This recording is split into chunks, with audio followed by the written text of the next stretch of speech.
All right, let's get started on some guppies today. I'm back from the Keystone Clash. Flew back last night so I could make sure I made the live stream today. And yeah, guppies. They've been, I don't want to say falling out of favor, but as someone pointed out in the chat, they're getting harder to find, which you would think that's impossible. But I don't know. I think maybe we're on, the cyclical cycle where they boom bust, boom bust, boom bust. And so I want to do my job as a guppy connoisseur of many, many, many years, one of my true passions, make sure that people know that guppies are still amazing. So, why do I love guppies? I love guppies because they can be very easy, depending on your water structure, depending on if you're getting it from a hobbyist. If you can get them from another hobbyist, I feel like they're bulletproof. But the fact that they breed so easy, it should be the perfect fish that we can champion as hobbyists. And so, what I love about guppies is the people around guppies. They share them, they trade them, they sell them, they make new ones, and that is really powerful, especially in a time where U.S. has tariffs and other things, right? So being able to get them from your neighbor cuts all that riffraff out. Or if you can sell them to your store, and there's still people that update me, almost every 6 months or so about how they made a little income and things like that from selling 100 guppies a month to their local fish store. And so, there's pure strains. So a pure strain, if you're not familiar with that, is when it breeds, you get all the same colors. So maybe you've got red, blue, black, green, different tail patterns, different tail colors. There's basically every color you can imagine can come out of guppies. And somebody out there is probably working on it. Now, that might be Fred all the way across the world, or it's Jim, your neighbor. You don't know until you start telling people you like guppies. Guppies in a lot of circles, not very cool. But I think when you visit people and you're not on camera and stuff like that, like, oh well, they are pretty fun. Like, yeah, I do have a tank of them over there. Oh, my family loves them, and they've been one of the most popular fish as long as I can remember. But they don't get the spotlight very often because, oh yeah, people like guppies. Oh yeah, there's guppy clubs, and there's this and there's that, and we tend to focus on. But have you seen this new cool fish? And so I think people that enter in the hobby don't realize that they are as influential as they are. And so I would love to see people that are aquascaping and stuff like that really lean into guppies, which I realize it's not quite as artistic. They're not all going to be the same size. They're not all going to be the same exact color. Males have a lot more than the females on most strains, right? But and maybe I'll, when I'm in Brazil, I'll talk to Chris about this, but I want to see more magazines again. I want to see more posters. I want to see more sellers also. Like right now, I can think of a few. Guppy John. So John Oliver sells guppies. I haven't ordered any from his current website, but I've gotten them from in the past.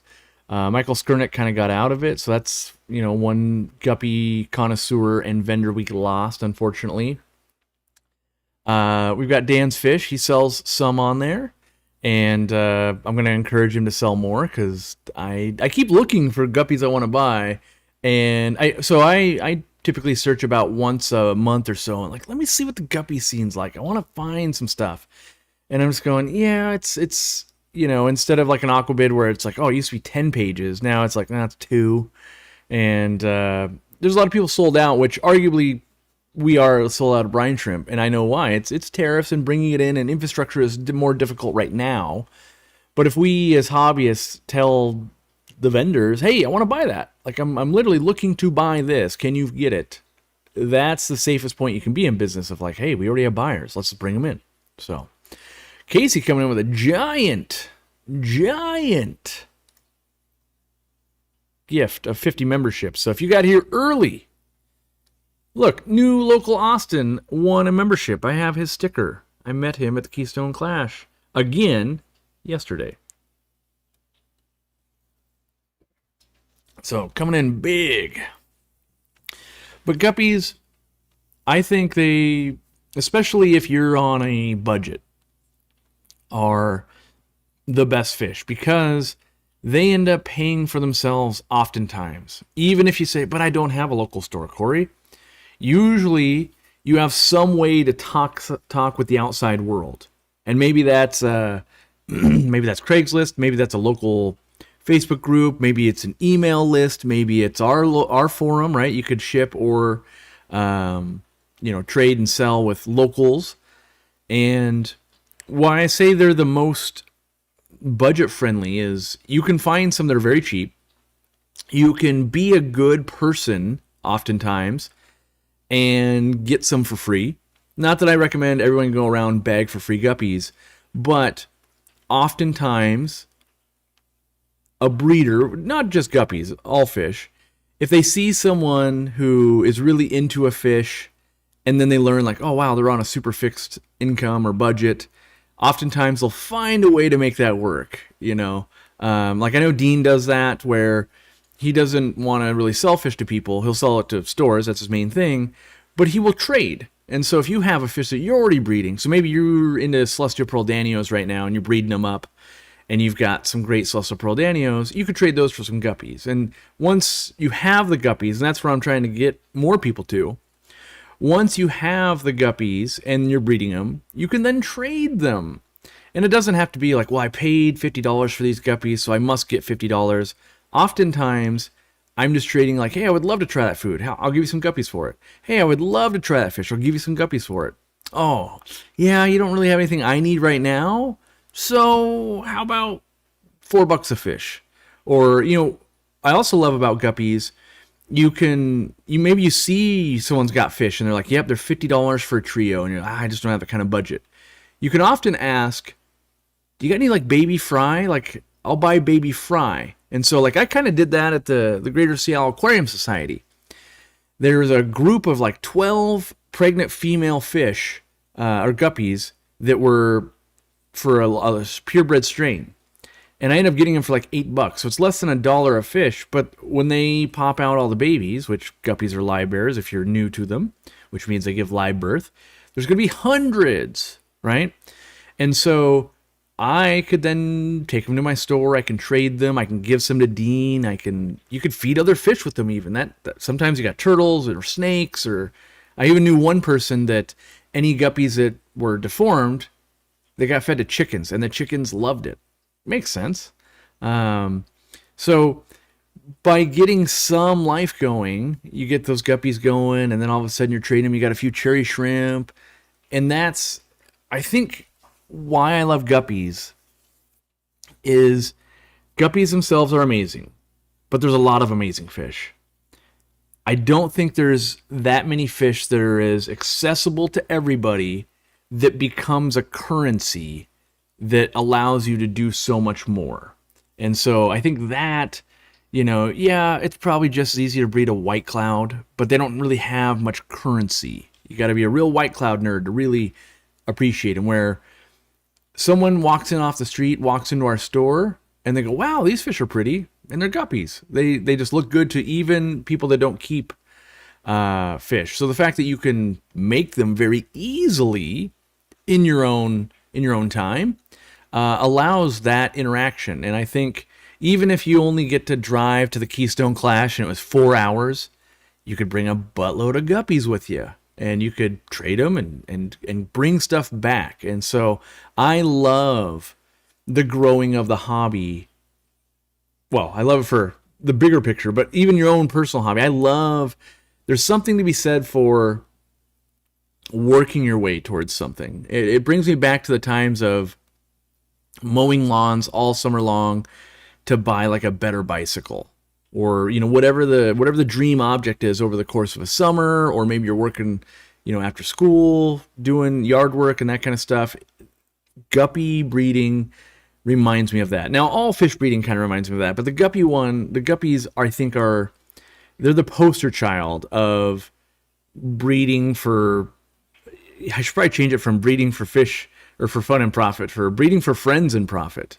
Because that's really what you get out of it. And so, being a person that I can get any fish I want, I still, like I went to an auction and yes, I brought home very expensive, well, not expensive, but kind of rare and cool rainbow fish eggs to hatch out and raise up. But I also brought panda guppies, and I also bought these other guppies. So they still will always have a place in my heart, even though I know I keep flooding the area with panda guppies. I keep going, but I love that fish. I actually love that fish, and I couldn't say no at $3 for 2 pairs. And yes, am I going to get rich off that fish? No, definitely not. Am I going to still look over them and go, I don't understand it. Why doesn't everybody love this fish? This is the perfect fish. It stays small. It's got great color. It breeds true. Like, I love them. And so I'm hoping you're picking up on the enthusiasm, because I think if you're new, or if you haven't done them, or maybe you're burnt out on them, you're just like, oh, it's not cool enough, or oh, it's not this. But so rarely do I have the problems with them. Like, once you get them in and they're going great. And I love that you just make more and more and more. And over the years, I think almost always I have guppies in my fish room. And if I don't, I start getting antsy, like, oh, I really need to get more. In fact, I'm even in that mode right now. I have what? I have 1, 2, 3, 4, maybe only 4 tanks of guppies right now. So 4 out of 29, and I'm actively looking for more. I don't know. I think maybe part of it is there's no one strain I'm looking for. I'm looking for what. It's like I want to go shopping. I want to go to a mall, and I'm just in the mood to spend money on some guppies, and then I want to play with them for a while. And so I think that is much more accessible than other fish, because you can do that with tetras, but the tetras, there's not infinite variety. At a certain point, you're like, yeah, I've seen like the top 80 varieties of tetras. With guppies, every day there literally could be new ones you've never seen. Like the ones on my short list currently that I haven't quite ordered yet, because the shipping is like $50. I want to find a second strain to order from them at Twin City Guppies.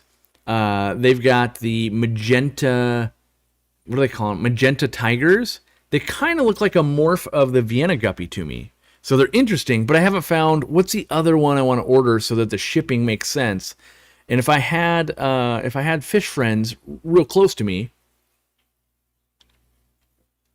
I would do a group buy. That's something I've really been missing without knowing it. It's the group buy, because it allows you to, spend that $50 on shipping, but maybe split it 2 or 3 ways, right? And I want to lay down some rules for group orders, because sometimes I'm part of a group order where there's clearly the person that's putting it together is trying to take advantage of others. But in general, the shipping gets split by the number of fish. So if I order 30 fish and you order 3 fish, I'm going to pay 90% of that shipping. It's not 50-50. You can work out that deal, but I've also seen group buys where like they just come across and like, well, each fish is $2. And then you get these weird things of like, well, if I bought 30 fish, that's $60. If shipping was only $50, where's that extra money going? And that's usually someone getting free fish. So I highly recommend building a little group. And in fact, at the Keystone Clash yesterday, I was there yesterday, but on Friday I saw that talk. And I was watching Dr. Ted Coletti, which he's probably still there right now because the Sunday auction's going on, but I flew out. He was talking about Danios, opposite of guppies, really. But he had something I thought was really cool. So obviously he loves clubs and stuff as well, but he doesn't do a club locally to him. He does a group. And he explained what the group was, and like my mind kind of exploded of like, oh my gosh, this is actually what the hobby needs. This man's a genius. And it was 5 or 6 friends over once or twice a month that are fish people. And I was like, everybody in the chat that's here right now can do that. Everybody could do that. You can either attend somebody's, you could put it on. Any of those things are possible, where the whole put on, hire a speaker, fly him in, do an auction, have a board, all that, that's a lot of work. And so I'm thinking about starting it like maybe when I get back from Brazil or something, I could have a few people over. And what the goal with that group is that people would bring extras. So they'd bring some plant clippings. They would bring some fish because you'd work that out ahead of time. You might go, hey, I found this new great food, and you bring samples to everybody. Or I'm not going to use this anymore. Does anybody want this sand? And that's I had that group at the store when I worked there because you'd make friends and all of that. And I hadn't realized that was missing. And so, because I had basically a guppy group without knowing that, I was into guppies, so I would talk everybody's ear off about guppies, and some of those people would have whole fish rooms full of guppies, and they'd be, did you see this one? Yeah, did you see that one? Oh, you ordered it? And we used to do group buys from like ATFG, which was All Thailand Fancy Guppies, and the shipping with transshipping and everything would be, well, it's $142. And you're split that 2 or 3 ways, and that's a lot more accessible. So each person's paying $50, And so back then, it wasn't uncommon to pay kind of $150 to $200 to get a trio of fish out of another country. But once you got it, then you could sell it to other hobbyists and stores and recoup that money and pay for the next bad idea of spending that much money, because it's fun to be first. And so I think there's what do I want to call it? A sub club culture around guppies. Like, yes, guppies, they get judged. There's competitions. There's all of that. And there are people that love that. I think more people love the people around the guppies. And what I think, and maybe I've got the horse blinders on, or I'm not seeing straight, but I feel like the guppy world gets along more than maybe the goldfish world and the axolotl world and the betta world and the African cichlid world. There's always going to be a little bit infighting and a little bit of you're doing it wrong, but so much of it is like guppies, because they've been so popular, people have seen it done. Like, yeah, well, they lived in my grandma's basement in a bowl for 700 years and they never got a water change. And then they've also seen it, in every other version. And so there's some more latitude for, yeah, do what you're going to do. And guppies were very prominent for so many years, and so many books got written. You can't really say like, oh, you're doing that wrong, because it's like, oh, well, that's how it used to be done, and it was done very successfully. And so I think there's I think killifish people are also kind of like that, where it's a real crafty hobby where you're keeping it in tubs in a closet and using a flashlight. And so that real experimental part of the guppy culture is also an allure. So if there's anyone that actually needs to know how to keep guppies, ask me the questions. This video is not, here's how to set up the tank. I mean, there's tips like you need cover, something like guppy grass. It got named guppy grass because it's so good for guppies, so that guppy fry make it. I plug my own stuff. It's my job to do that. But like the Magic Small Fish Feed has replaced hatching brine shrimp for me. But what it does, it makes it so I can be lazy or travel or busy, all of that, and feed that food and get much faster baby growth out of the guppies and more surviving. Less are getting sniped down by the parents, even with less cover. So yeah. What was my favorite guppy from the class at the Clash? I didn't even get to see them. You're gonna be like, what? Each day I tried multiple times to walk the floor, and anybody that was there, I think, would have seen I never got to take more than about 5 steps without getting to hang out with another fan or someone that just wanted to say hello. And so I tried getting in early, and then the vendors would talk, and that was fun.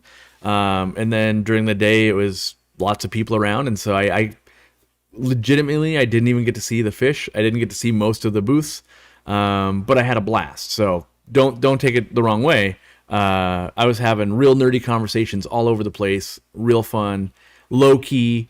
I went as a hobbyist, not as a business. We didn't have a booth or anything. Yeah, I spoke, but yeah, I saw Danikin Aquatics there. I think he flew back last night too. But yeah, people are flying out from the West Coast, or people driving 10, 12 hours. I don't know what the official counts are because it's still going on today. There's a big old auction.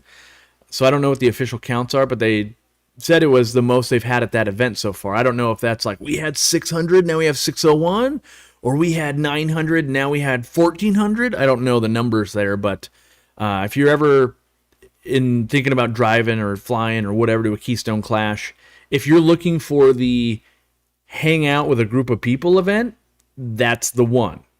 If you're going, I love Aquashellas for how big it is, it's not that event.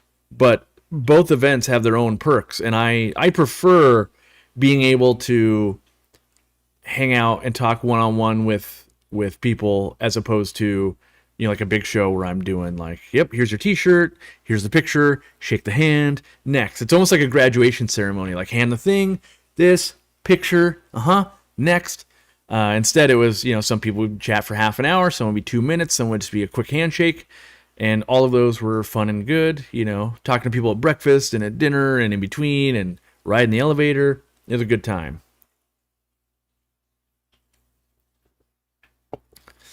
Dustin Perez says, Magic Small Fish Feed is perfect. Now I only have to hatch brine shrimp a couple times a week instead of every day because I work 7 days a week. Yeah, I think I still think brine shrimp in a vacuum is just better than Magic Small Fish Feed. There's no doubt, but that vacuum wouldn't include the work part of it, and the scheduling part. And so when you factor that in, I think for a lot of people, it makes a lot of sense. For me, Katie was able to feed all the tanks Magic Small Fish Feed. Could she have done brine shrimp? She could have, but that would have been extra work, and I don't like to ask extra work of people that watch the fish room and do all of that. So, yeah, I keep singing the praises. I hope it doesn't turn into one of those things like that guy's only hawking his product. But like Easy Green, I think was the best thing I ever did. Maybe in the next 10 years, Magic Small Fish Feed will have been the best thing I ever did, but it's up there. It's competing for I'm probably 10 years out, not putting enough emphasis on the Easy Green. On I use it every day of my life. I use Easy Green. I also use Magic Small Fish Feed every day of my life now. So it's up there, and I don't want to throw shade to Easy Green because it's been very good to me and done well. So. Got to meet Jody at the Keystone Clash. She donated 10 memberships. Thank you very much. Jan's Tropicals donated. Well, thank you. I appreciate that. Yeah, everything pretty much eats the Magic Small Fish Feed, too, as Ryan was saying. He got some from April's Aquarium in Canada. If you're in Canada, that's where you get it. And even big fish will go after it. Now, it takes a lot, just like brine shrimp. If you ever fed live brine shrimp or frozen brine shrimp, it would take a lot of brine shrimp to fill up a big fish. But the fact that they will eat it, it lets you feed all the small fish as well, and it's work for them. So they can't just, they eat it all in a bite, where if you had, one algae wafer in there and they're all fighting for it. Yeah. Trying to think here. Magic Small Fish Feed I feel Magic Small Fish Feed is, but my focus is fish and plants are only a tool for me. Yeah. Magic Small Fish Feed's not the poor man's brine shrimp, but the busy person's brine shrimp? Yeah, I think so. I would, because it's not cheap. It's not cheap. It's definitely not that. To me, it's expensive, as in, it's not basement bargain flake food or something, right? But it reminds me of when I was able to feed golden pearls back when it still was the first ingredient brine shrimp many years ago. They don't make it that way anymore. You can get golden pearls, but it doesn't have brine shrimp in it at all. It's not the first ingredient. It's not even in it. And I remember it really changed the way for some of the fish I was breeding, which was like Cyprochromis and shell dwellers, and it was great for guppy fry and all of that. So yeah. Start offering all my foods in smaller quantities. We're going to talk about it. I asked in a meeting of let's get some quotes. The problem is the smaller you go, the more of the price is packaging, and that's not great. But not everyone needs a big thing either. I understand that also. Yeah. Let's see. I wish these events would go to a picture contest instead of people bringing their fish to be judged for a ribbon. It's not worth the risk. I don't know. What do I want to say about that? I think there's something to see in a fish in person. I also a lot of events I go to, the fish also get auctioned off. So different people go home with the fish. I think the right way is we should do both. Like I love a good photo contest, but seeing a fish, there's also a lot of how does a fish present in person to those kind of competitions. And yeah, I understand the crux of like having more, what do I want to say, more longer setup tanks, more bacteria, more heat, more things. Like it's a real hard thing to be like, we're going to set up all this, have it go for 3 days, take it all down. That's a hard endeavor. So I always think like, yeah, it'd be great if we can find ways to do that better and better. But seeing a fish, sometimes you get the right picture and a fish looks amazing. And then you buy that fish and it's not as amazing. When you see a fish in person, you kind of see it and you're like, wow, I think actually is looking like this. You don't hide one side. There was a wound. There's, I think both. I wouldn't disagree with that, but I think I'm having a hard time putting into words, but I think there's a magic part of seeing the fish in person, and maybe it's maybe it's the same difference of why don't we all just keep pictures of fish on the wall and not keep fish tanks? Like, there's something there to actually seeing a fish. And I know I definitely, I wouldn't have looked at it. If someone said, hey, look at this picture of this fish, and I'd be like, I don't really, yeah, maybe. But I know it caught my eye. I literally did that. Like, is that a short body peacock bass? Huh. Never seen one of those before. So I think it's got a little bit of that too. And then I also wonder when it comes to, the prize being the ribbon, I think there's more than just a ribbon to it of getting kids into the hobby, newcomers into the hobby. It's a different thing seeing it. Also, a macro picture of a celestial pearl danio versus seeing a celestial pearl danio in a tank, night and day difference. So I think there's merit to it. Let's try and do a good job with it. I think that's I think that's reasonable.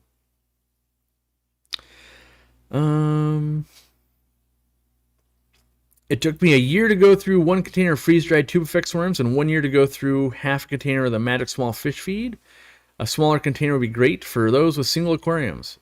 You're not wrong. You're not wrong. It's just most of our clientele have many more than 1 aquarium. But you're not wrong. It's not that I wouldn't do it. And we're going to see, but each thing, as I was talking in a meeting about it, it's like, it's not just like, do I have any tiny package? I don't probably, but it's not just throw the food in a thing, it'll be good enough, because I have to test it. Like, what if your fingers don't go in it? What if it's cutting your knuckle? What if it's a bag and it's getting trapped in the corners? And and then I was like, well, how many would we sell? And then would it be a good value? Sometimes it's a horrible value of like, well, yeah, we'll sell you less food, but it's $9.99. You're like, but the whole container is $11.99. Like, yeah, turns out that's how that's gonna be. So we got to make sure that we can kind of go, what's the target price? We're trying to get it like $5. How do we do that? And then also not make it like, oh, this is not, I hate it. Yeah, if someone else said you can have only 1 aquarium, maybe I need to start selling big things of food with free aquariums. Buy this food, get an aquarium. I want to show. I haven't planted this because I'm hoping to plant it back here. This is the Helianthum bolivianum quadricostatus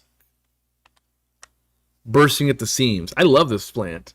I haven't grown it in so many years, and I've got it over there, and it's growing and spreading so easy. I was like, I gotta get another one of these because we only had like 3 in stock on the website. This was like 2 weeks ago or 3 weeks ago, and so I only grabbed myself one. But I haven't planted it yet because I've only put half an underground filter. I want to do the rest on this side, and then I want to try to carpet it out with this. But I think the rosy barbs will pluck this out of the gravel I was trying to get established. So I'm thinking about moving all of these rosy barbs to the 800 gallon, planting this out, letting it carpet, then bring well, not their specific babies, but the longfin rosy barb babies that I have in another tank I'm growing out. They could go back in here if I want, but I kind of want to take them to. I kind of want to make that like a guppy tank. I don't think I've ever. Well, no, I did it at the store once, but I've never done it at home. I still have the dream of, 1,000 guppies like in a 150 gallon tank. So, yeah. I saw that video about Gingaruba guppies on Michael Jensen's channel. They looked really cool. Have I ever had them? Yeah, the Gingaruba guppies and the Pingu and all of that. They were crazy popular, like 2009. They even didn't that guppy get on the cover or an article in like Vogue or something? I remember they talking about the booms and busts of guppies. When you get guppies like on the cover of, it was Vogue or some big magazine, like guppies definitely like that guppy, the Gingu, the Pingu, and the Rubra, those Japanese guppies were selling for ridiculous amounts, like way too much. Is the Pingu pink guppy? Let me think here. Is that what it was? Pink Pingu, but magazine? I'm trying to remember. Magazine cover. I'm not seeing it. Someone will probably remember. Someone will know which one it was, and might not have been Vogue. Could have been like Newsweek. I don't remember exactly what. I just remember some magazine that had like, they don't show fish, and I was like, what? And I think they did an article about like ridiculously expensive fish or something, and it was like $1 million arowana, but then also this Pingu guppy. It's so long ago though, I can't find it easily. But let me know if you're taking your rosy barbs to the store. I'm on it. I don't plan to take them to the store. If I have extra babies, yes, once I grow them out. But these specific ones, I wouldn't mind adding that splash of color to the 800 gallon because there's some in there, but not as many as I would like to help offset that wall of yellow as you guys have seen. I'm interested to see in an 800 gallon. So like in a 29 gallon, for instance, I've done Pseudotrophia solosi in a 29 gallon. I've done it in a 40 breeder. I've done it in a 100 gallon. I've done it in a 230 gallon, and now I've done it in an 800 gallon over the last 20 years, right? And like in a 29, I only get like one male, so it's one blue fish and a bunch of yellow fish. And each step you go up, you get more and more males, and I've had more males than I've ever had displaying the blue color in the 800 gallon. And so I'm interested to see, like, can I get like 50 blue ones, or it's like, no, you get 7. Like, oh, okay. Like even in 800 gallons, because they don't like, once they show the blue color, they're then kind of sparring with the other adult males to who gets to breed with the females, who's the top dog, and all of that. And so a lot of other male Pseudotrophia solosi won't show that blue color. They try to hold it back. They almost look like a little muddy in color because they don't want to fight for position. So, but it looks really good when you have lots of blue ones, lots of yellow ones together. Especially like if you ever get to see it at a big like public aquarium display. Stephen P. in the chat. Did you get to head home, or are you just like resting up? Wait. Oh, auction's probably like nearly over. My brain just caught up with time change. Like, oh, it's 3:36 over there. That's right. Like auction started earlier, so auction might be over. What pH do guppies require? I'd say the base is 7.0. If you can get to 7.2, 7.4, they like that even more. The higher you go, pretty much the more they like it. Endler's livebearers, which a lot of people are like, isn't that the same fish? Like, it's technically different. Endler's livebearers will typically go down to like 6.6, so they will go lower. But most of the guppies you would buy at a store or online, they're really going to want to be above 7. And I like to use crushed coral to buffer the water if I need to. Or you can use a little bit of marine salt to help buffer that up like it's a saltwater tank. It's a little bit.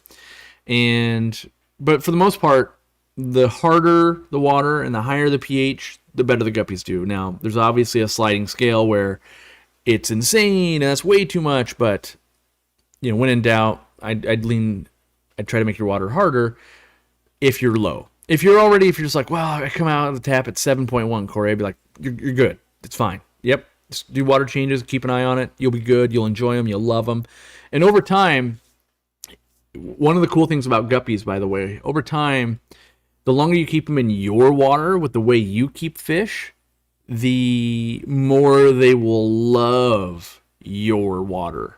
And so what was really cool, and I still wish would come back in the day when you had things like Stan Schubel and other prolific breeders of the hobby for guppies, they would make a new fish. It'd be really cool. Then they'd make sure it's cool water tolerant, so they'd be keeping it in unheated tanks. Then they would subject it to ick, give it ick, let a bunch of them die. The ones that get through it naturally would then be the new breeders.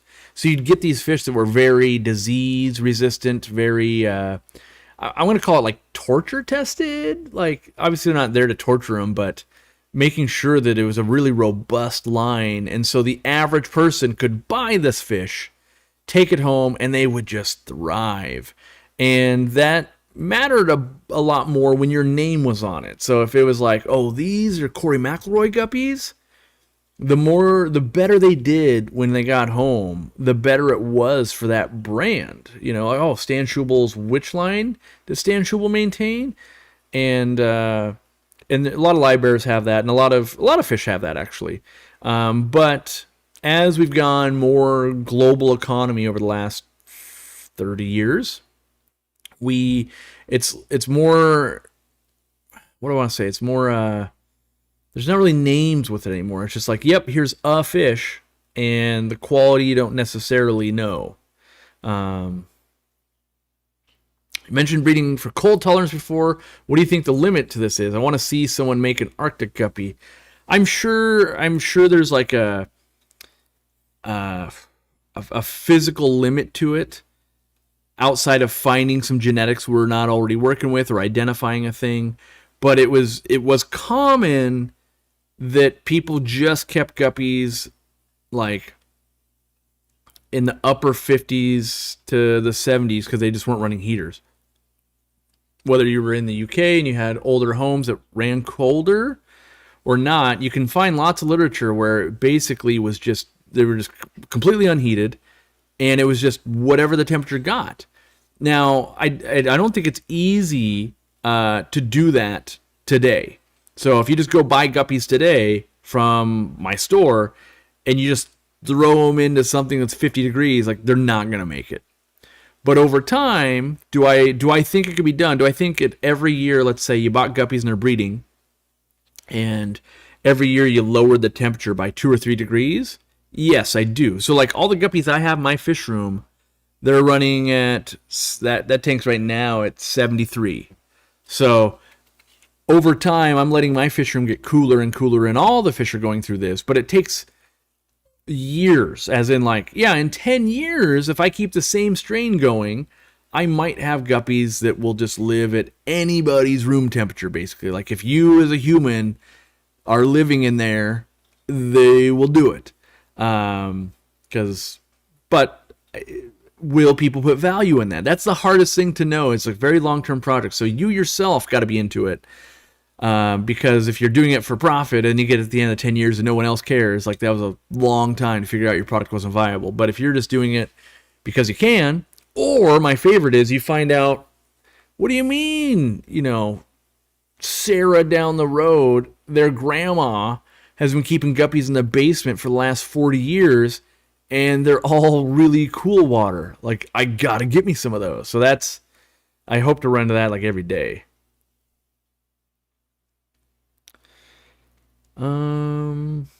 General advice for hobbyist breeders from South Africa.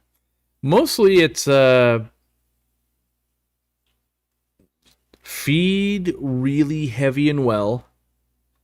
So I think for the most part, if you're at a point where you're breeding fish, it's almost impossible to, I say almost, right? Like it's almost impossible to feed fish too much when you're trying to spawn them, because usually you have enough know-how. You're not going to run into like, oh, I didn't have enough filtration, I had ammonia problems, I had this, I had that, I didn't see the signs.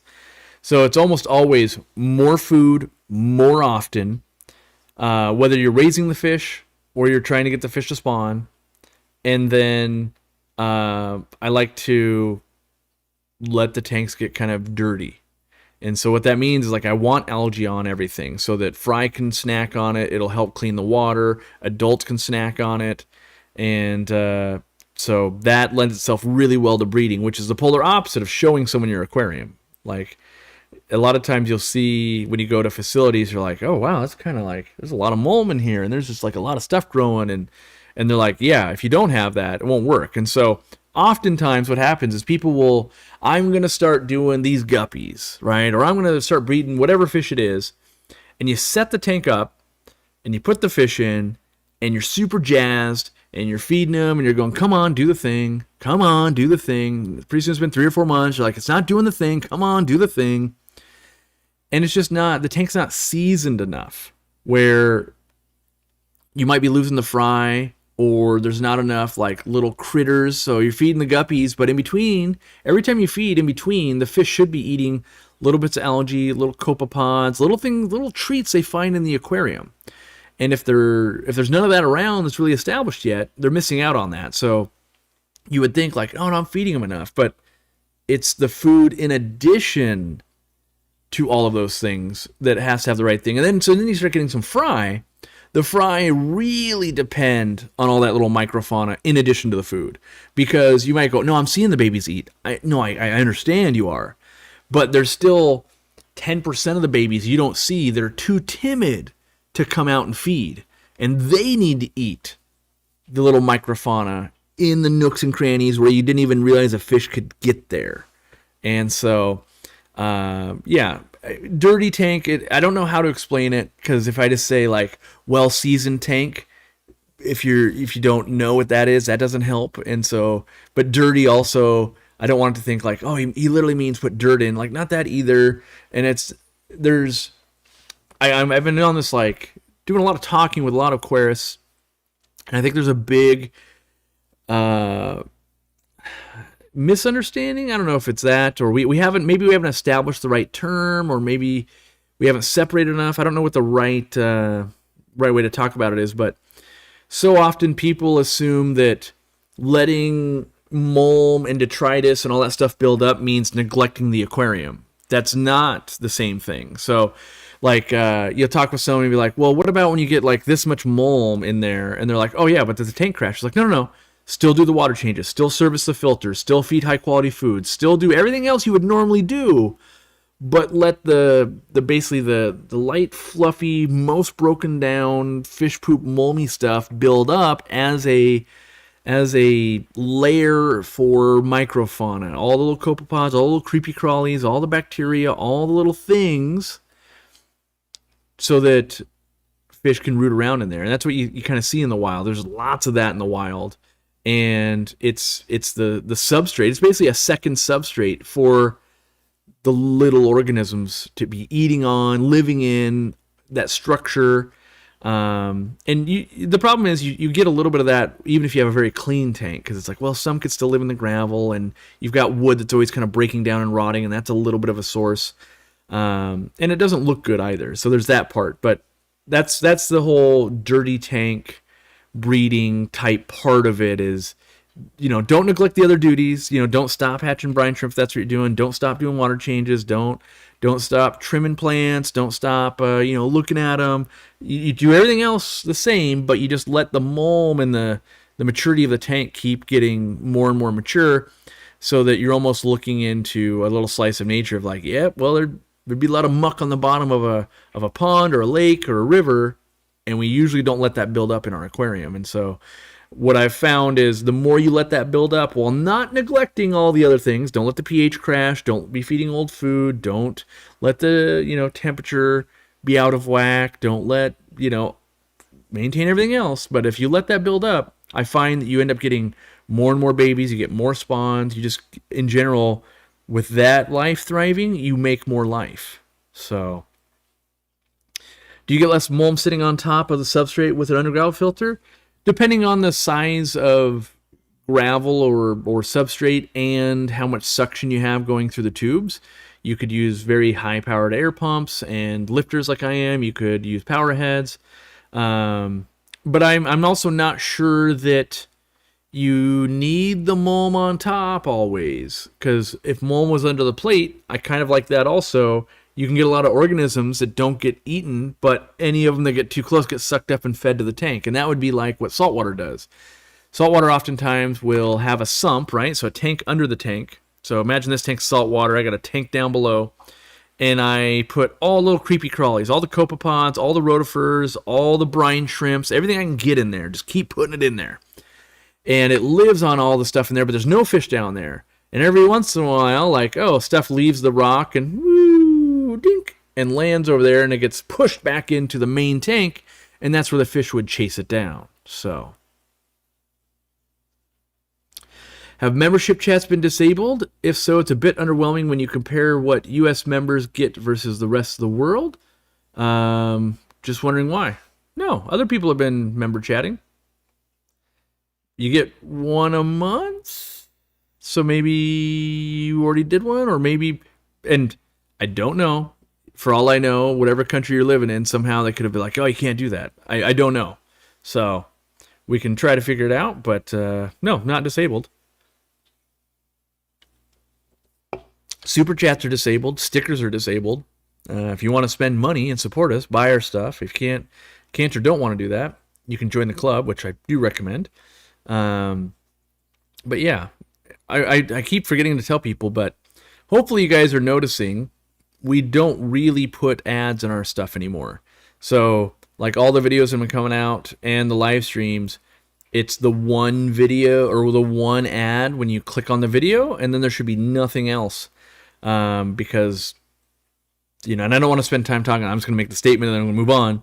YouTube's gone too far. It's gone way too far with the ad thing.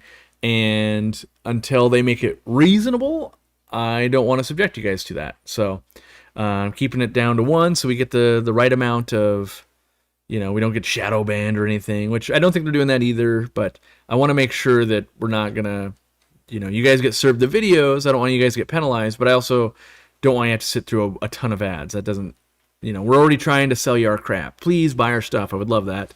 And I always wonder, like, is there a chance that people just stop by and like, oh, it's crap, I'm not going to buy it? Or I assume the sarcasm comes through with that buy our crap thing. I'm trying to, not talk about it all the time while still being like, it's literally my job to hopefully get you guys to buy our stuff. And hopefully I've done a good job that makes you want to do that. So you're saying to not gravel vac? No, I'm not saying that either. What are your goals? Like it gets very difficult because you might be like, well, I want a carpet of plants and the mulm is growing algae on my plants. Like, well, then you would need to be lifting the waste off the top. It's finding a right balance, I would say. And so maybe you're not gravel vacuuming along the back 3 inches of your aquarium, and you're letting kind of the mulm grow there. And it's an overall approach to a tank. So if I have 3 canister filters on here and I'm whipping up all the mulm and not letting it settle anywhere, there's not really a point to not gravel vacuuming either, because it's just you kind of go with one of the two styles, I would say. But if you're running sponge filters or lighter filtration and some stuff's building up, and your goal is to push the breeding part as hard as you can, yeah, letting that build up while not avoiding the water changes and the water parameters and the food can be beneficial. But not every species, not everything. And there's, maybe you have a little layer of it that might be beneficial. Maybe 3 inches is not beneficial. It depends on the fish. Some fish they really want to, like Corridoras, really want to sift through very fine mulm and that kind of stuff, and they will grind it up. So Corridoras will basically grind it up until it only will go in filters because they just keep eating it. Where you might have a fish like, if you're really working on some tetras, like, I don't know that actually helps. I don't know that helps you that much because you're going to probably try to remove the eggs and raise them artificially, and then the mulm in the tank doesn't really help you there. And then the tetras might not want to eat off the bottom. So make sure it's lending itself to fish that will be down there. Apistos are a great example. They want to be in tons of leaf litter, tons of rotting matter, and when they have their little cloud of babies, they want them just to be able to forage on all through that mulm and the leaves and the detritus and algae and all the stuff to find the little bits of food in between what you're supplementing, feeding them. Let's see. Oh yeah, I did want to start rallying a campaign, a battle cry. I want to try to get to 100,000. Well, I want to get to 1 million reviews, which that's like a big, because it used to be like get to 1 million subscribers and all that. I kind of want to try to get to 1 million reviews because I feel like that would be a big goal. It's going to take us a few years, but that starts with getting to 100,000. Like on the website right now, we have I think 87,000 some change reviews between store and product reviews, and so you'll probably see a lot of. Well, I'm hoping I will, be able to figure all this out. But I'm trying to figure out how can I make it as easy as possible and hopefully get people leaving reviews. I'm a normal human being like everyone else, and on one hand you're like, yeah, I'd leave them a good review, like that was good, and then you're like, yeah, but then it was 2 minutes later and I forgot and I never have time. And so I'm trying to figure out how could we get it so that the reviews will actually come through, because it's the biggest thing we can do for our company is get more reviews so that you can read through 5,000 other people that have used Easy Green and the Magic Small Fish Feed and this new product and that product. Because as you read through the reviews, there's only so much I can tell you guys in a product description or a video. And maybe you never see the video because you're not watching us online, you're only shopping on our website. And when you guys chime in with pictures or even just like, hey, my XYZ fish is loving this, or hey, it solved this problem I used to have, it is very beneficial to other hobbyists. And so being that it's that influential, we need to make sure that we're actively asking you guys, like, hey, that would mean the world if you guys would help us reach that. So I'm starting to look at going, okay, let me try to have that shout out. So we're at 87. Let's see, we're at 87, 80, oh, hold on. 87022. So I'm hoping it's not like you just leave one review for the store. You can, and I would love that. But you guys can leave a review for every product you've ever purchased from us. So maybe you're going, well, I've got 40 of their products. Like, yeah, you could leave 40 reviews, even if it's just like 3 stars, 5 stars, 4 stars. Like, you don't have to necessarily type out a long thing, although I would love it if you did, because that's what helps people the most. I would love to see us just be the industry leader in reviews, because that's the grassroots support, and it doesn't cost you anything. If anything, it will save you money long term, because the better we can do, usually with scale, we can lower prices or we can get you better things. And hopefully my track record proves that, of we will make things better and not charge you more money for it. We did that with air pumps. We got the batteries much longer, and I always point that out, tariffs raised the price, not the battery. There was definitely a period there where you were getting the extra big cool battery, same price, until we were forced to. So, but in general, as we scale and we get bigger and better, we can do bigger and better things and then keep prices lower, and we can negotiate with shippers to bring shipping down, and we can go, well, what if we buy $100,000 worth of that magic small fish feed? Can we get the small container people want at a more affordable price? Can we? And maybe one day we'll even be able to strong arm big brine shrimp, because no matter what we do, they've never been able to get the price down, which I get it. Brine shrimp are wicked hard to farm, so I understand, but at the same time, I hold hope that one day we'll be able to find a way to get the price down a bit. Tariffs going down would help a ton. Like that one should happen at some point. But even then, even when we had, we've always, pretty much, I think I probably always had tariffs since we launched it. But if there was like zero tariffs, like brine shrimp could get decently affordable, I think, or more affordable, I should say. Great product, little spendy. Bring back 5% after someone leaves a review. I was ordering last week and left a review for the 5%. Was disappointed I didn't get a coupon. Yeah. That's a valid criticism and or point, I would say. And I would say if the tariffs weren't ravaging our company, we could afford to give 5% off. Like that's kind of, we had to look at it from every angle and going, yep, unfortunately, I'd have to raise the price to be able to give 5%. And I don't think that does anything, right? So, yeah, but you're not wrong. You're not wrong in that is an incentive for some people, although it was a very small portion of people. When we look at the analytics, not many people were motivated by the coupon, unfortunately. So, on one hand, you'd be like, well, then why would we do it? And then you also have problems of like, it also stacked with any other type of deal we were doing. So, if you remember, you got that 5%, you got the review, you got that 5%. Then there'd be people that were like, well, I did 5 reviews. I want to stack those 5. Like, well, that's not how that works. But yeah, no, I'm open to ears, or my ears are open, and looking to what we can do to hopefully get more reviews. And yeah, I would rather lower prices just down than do that. I tested it because other businesses said, oh, this worked for us. And it's like, yeah, it was about a 2% gain. So that's not many, unfortunately.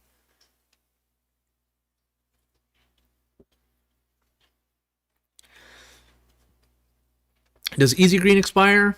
Not really. We've got some, I think, it's at 9 or 10 years. I can't remember. And we test it, and or the manufacturer tests it, and it's still holding true. That being said, I think officially we tell people 2 years.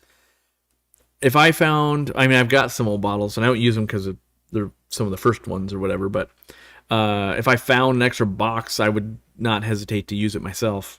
And I have found some of those, and I've used them. I never had a problem, but I didn't go out of my way to document it or anything. Yeah, so I haven't really... If we buy from Canada, where do we leave a review? That's a good point. I assume, and I'm assuming because I haven't tried as a Canadian, but you should be able to just register an account and leave a review. Unfortunately, and I say unfortunately, your review will totally show up. It just won't say verified, because on our website, if it says verified, that means you're using the same account you bought it with. So if you buy it at a store or you buy it in Canada, you can still leave us a review online, and I would love that. Just know it won't say verified, because there's no way for us to verify it otherwise. Like, how do I, what would stop me from of course we sold 4 billion products and didn't pay someone to do this. Like, with the software we use, we like them to be verified, so that way you guys know if it says verified, literally someone bought it from us and then left a review. If it doesn't say verified, maybe Corey paid bigreview.com $4 billion and got all those reviews. I want to say we're at 92% verified reviews or something like that. I'd have to look in the analytics there. So definitely the lion's share. And it can, even if you legit bought it and you don't log into the same account, a lot of people have multiple accounts, or you switch accounts over the years, or any of that kind of stuff. Or even people that buy it in our store, sometimes they don't give us a name or an email, and then they log into their account online and they leave the review. Well, on the account, it doesn't show that you bought this tissue culture plant, right? So then it won't say that it won't say that it's a verified review, even though you totally bought it and it's legit. It's just that data's got to be real clean. Yeah. If the 5% give you a 2% gain in reviews, I don't see how only 2% off is enough. How 2% off people is enough that the 5% back, considering it's such a small group of people. How do tariffs really matter? Let me parse that because that's kind of one run-on sentence there. I don't see how only 2% of 2% off people is enough. Well, so the way to put it is you look for places where you could be losing money. And if someone's a member, right? So if someone's a member and they're buying bulky items and they're using the 5% off coupon and they claim they didn't get the shipment, so you have to reship it, and these things happen. So all these things, or plant maybe arrives dead, or things happen. It's unprofitable. Like most people wouldn't know that like a certain amount of packages that leave any business could just be unprofitable. And so if you order like easy shrimp and snail, and you live as far away in a rural place as you can get in the United States, we will lose money shipping it to you. Like, but I paid $12. Like, yeah, it was $16 to send it to you. We literally lost $4. Like, so a 5% off there hurts us. And so without getting, like, it doesn't, from a money standpoint, it doesn't make sense to go, so let's give away 5% to get a 2% bump. Like you'd want to make a trade of like, let's give 5% to get a 9% bump, or or hopefully a really big bump. And so the data shows that that's not a good reward system for the objective we're trying to achieve. And so there might be other ways, which we are looking at other ways, but that's how that works out. So whenever you have anything in place, you have to think about everything you do of like, okay, well, could we run a promotion like we used to way back in the day? Buy an easy green, get a t-shirt? Like, well, not if they remember and got 5% off, and not if they got 5% off for leaving a review, and they're going to spend over $75 and get free shipping. Because shipping goes up. Like I literally got an email yesterday that it tells me that basically the rest of the year, guess what? Surcharge shipping surge shipping. So all shipping goes up for the rest of the year because, people like to buy stuff. And so it's like, oh, well, profit margin's going down. And so what we see is things like from now till the end of the year, it'll be more expensive to ship. Temperature's going to change. We're going to be using heat packs and liners for plants. And so you can turn it on its end and be like, oh, we're actually losing lots of money if we're not careful.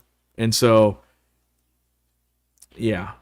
Also, people wouldn't realize that 5% off, if I gave just 5% off of everything, I'd have to sell 30% more product to break even. Like, that's the way the numbers work. It's kind of a crazy thing. You're like, there's no way. And it's like, yes, but you take the 5% off the profit. So if I sell a sponge filter and the profit is $1, by the time you just buy one sponge filter and after everything's said and done, right? The profit is $1. We paid the employees, we paid the health insurance, we paid the shipping, did all the things. Paid for the building, credit card fee, the packaging material, all the stuff, right? And we make $1. Well, if that sponge filter was $15, right? Then it's like 75 cents, which is that 5%. We gave you a 75-cent discount on the $15. We now have made 25 cents instead of $1. So we literally have to sell 30% more things in general to justify giving 5% off. It sounds like such a small thing, and yet 5% is huge when you have the scale. And things are different. Like if we were a $1 billion company and we had the same size warehouse, it would be no problem. But some of the fixed costs are brutal. Like a big warehouse, expensive if you only have 5 sales a month. Not as expensive if you have 5,000. If you have 50,000, like, oh yeah, we're printing money. We don't have 50,000 orders. We are more like 10,000. And so, yeah, that's kind of how that breaks down, I would say. every product is different. Every location it gets shipped to is different. Every customer is different. There's a lot of things that go into that. My local fish store is a really small business and has a hard time getting the co-op products because of the $500 minimum order. Have to wait a long time before they can order the things I want. Yeah, we've had that feedback, and I would say it's kind of a chicken and the egg thing. So you're waiting to hand them money, right? And they have a hard time spending $500. You can see the crux there of like, but they would recoup the $500 faster if they had the product. So stores have to order $500 worth every 90 days to stay recommended on our website because people don't like going to the store and them not having stuff. $500, depending on the business, or, I can't run their business for them, but other wholesalers, somewhere between $1,200 to $1,700 minimum order. So, it's again, we ship it to them for free. We cover all the shipping. We also give them signage and other things as they get these different tiers, and we'll do events and all that kind of stuff.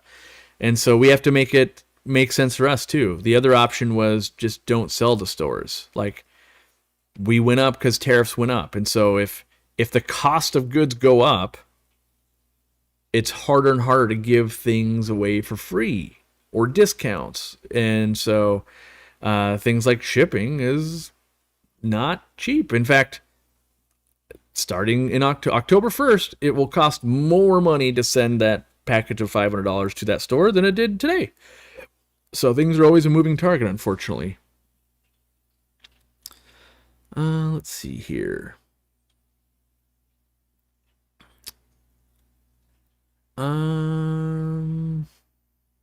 So I got to buy a PVC cutter. Those aren't cheap. I must be missing the other sides of that. PVC cutter, though, lasts a long time. If you got a chop saw, that can work. I often get a 10% coupon from the co-op in my email. What triggers those? Shouldn't be often. Usually I think we have that set up where we're trying, if you haven't ordered in 6 months, we'll try to get you to order, because at a certain point, people might be getting out of the hobby or whatever, or moved on to a different vendor. Yeah. But also, there's times when we don't do that at all or get rid of it, because it's again, makes a lot of those orders not profitable. The goal is get them to order again, and hopefully they will order more frequently and get stuff. Business is a big old game of trying to get people to do the thing, basically. Like, keep ordering from us. That'd be great. If you don't order from us, we go out of business. They're not ordering. This segment of customers isn't ordering. And it's really hard to see, like, clearly, well, I shouldn't say clearly, but like, you donated a bunch of memberships.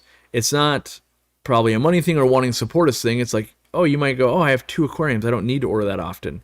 But then there's other people where they might be going like, you're spending $1,000 a month with us, and then you dropped off the face of the earth, and then they come back. Like, we have some of those campaigns, it'll bring people back from 8 years ago. Like, you haven't bought from us in 8 years and you're back?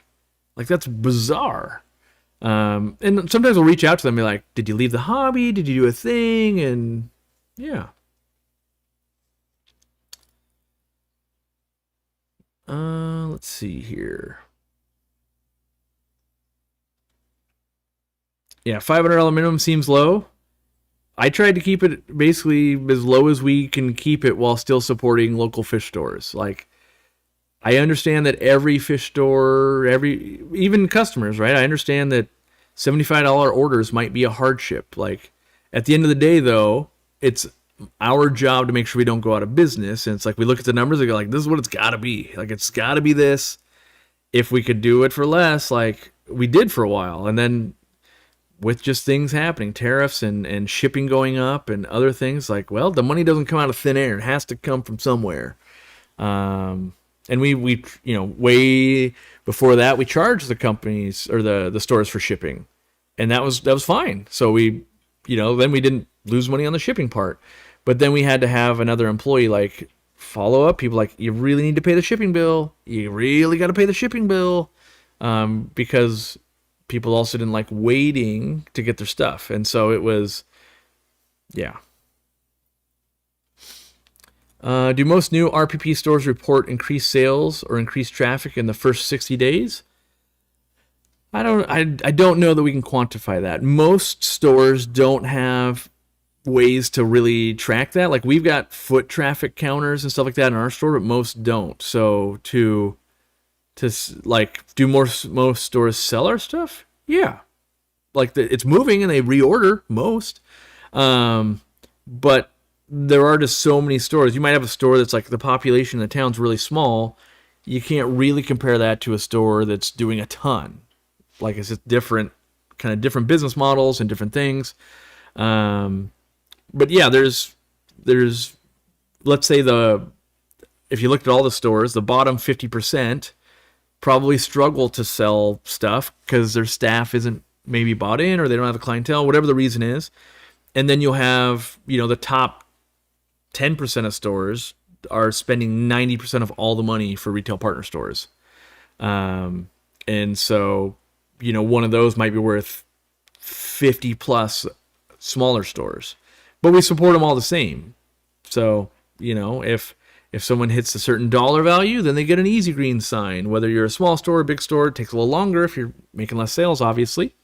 Yeah, it's, definitely, I would say we're learning a lot. We've learned a lot. We're trying to learn more.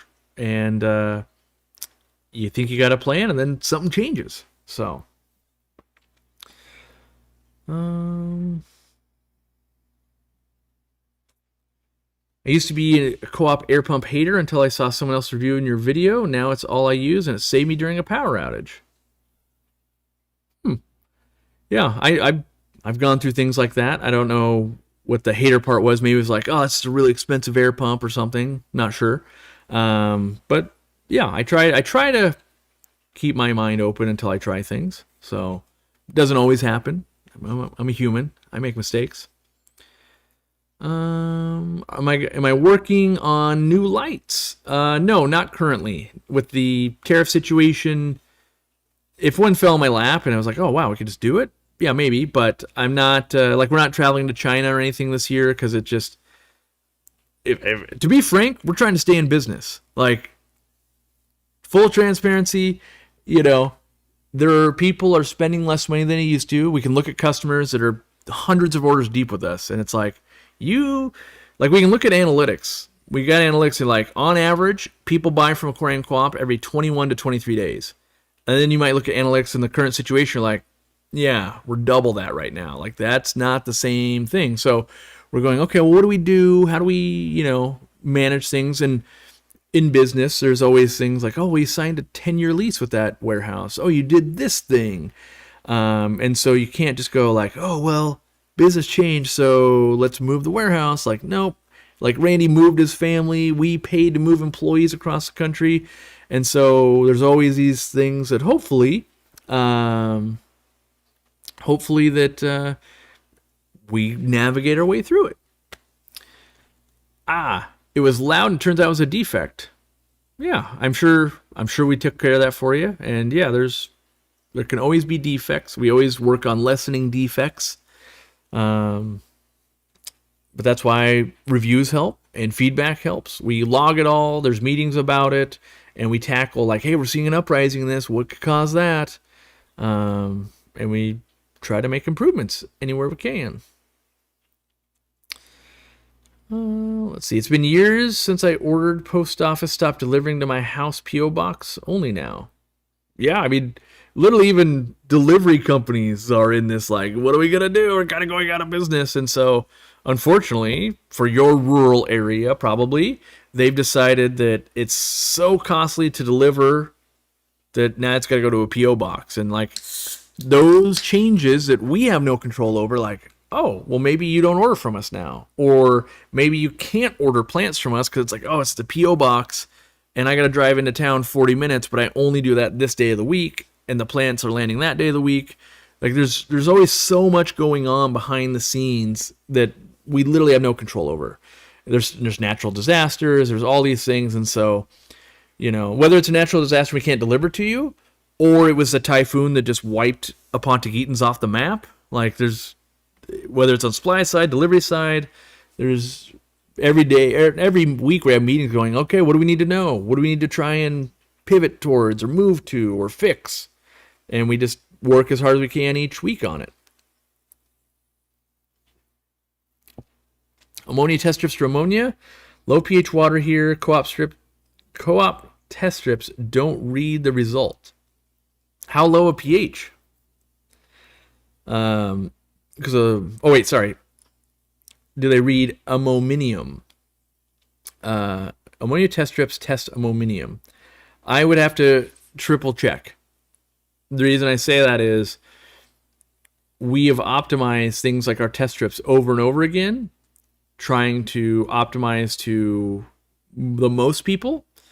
And I would have to dig in and see, is the current reagent used, will it read ammonium? And the answer is, I don't know. We probably have it like in customer service FAQ, which I don't have in front of me. So, yeah. Truth be told, I don't know at this exact moment. What was one piece of advice you would give to new RPP stores to help them promote your products? Watch the 50 videos we basically made them on how to run a store kind of more effectively. Some of it is like, here's how you're going to sell this.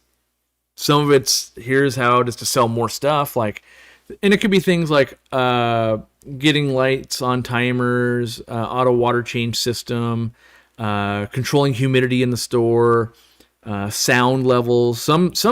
If you've ever been in a store where it's like the blower is just like a vacuum cleaner is going nonstop and it's hard to talk, well, it also makes it hard to give people information to sell the product. But yeah, we've got a lot of videos they can watch, and mostly making sure that your employees are on board.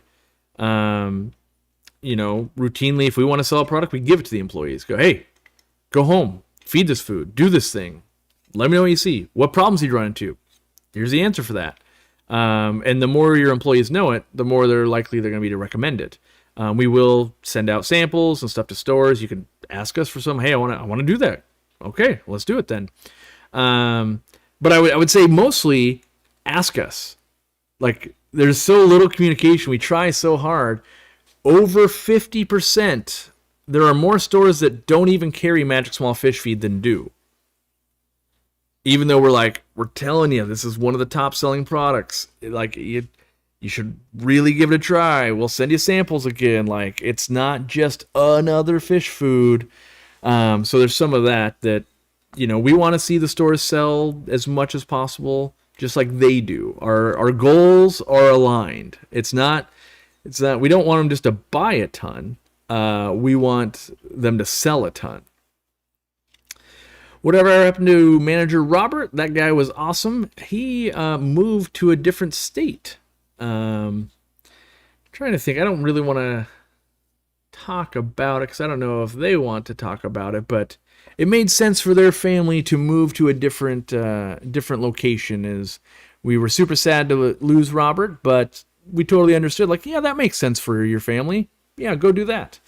So yeah, I was talking to him like last week or something like that. So still talk to the guy, just doesn't live anywhere close anymore.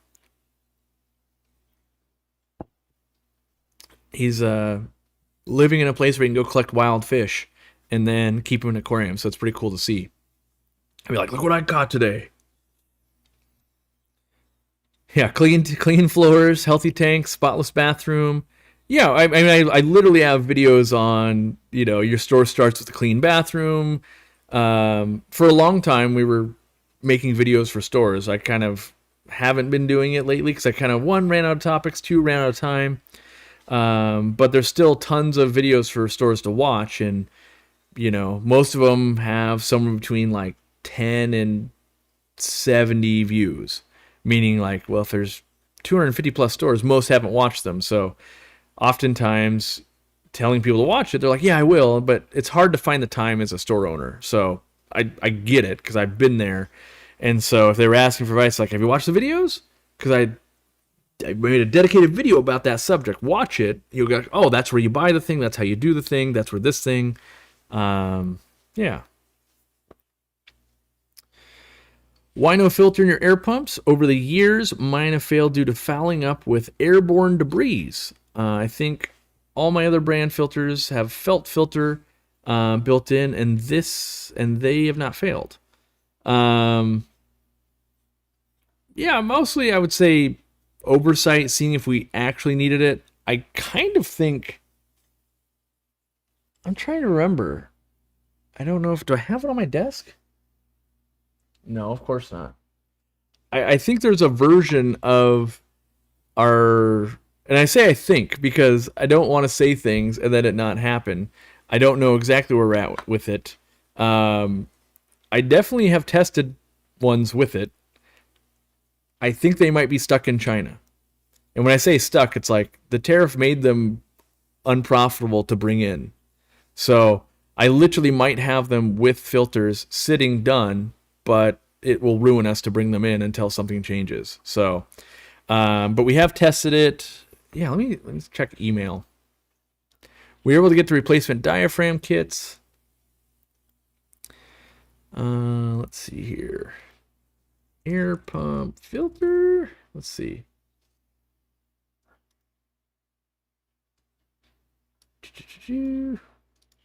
Yeah, so I can see an email here. We were getting 3D printed samples. I'm pretty sure I've actually put my hands on those and played with them. I'm not exactly sure where we are on that pipeline. So I still haven't had any gum up and stop from that kind of stuff. That being said, everybody's environment's different. If you live in Arizona, you might have sand. If you have a smoker in the household or vaping or a wood shop next door or all of that, it'll play a part. Yeah. But I would think even if it did have a problem, you can swap out we have the internals to swap out for that. Filter restricts flow. Yeah. Like anything you're going to do there. It also lets a little bit of sound out. So there's that too. Like, oh, like, because yeah, it's not part of the shell anymore.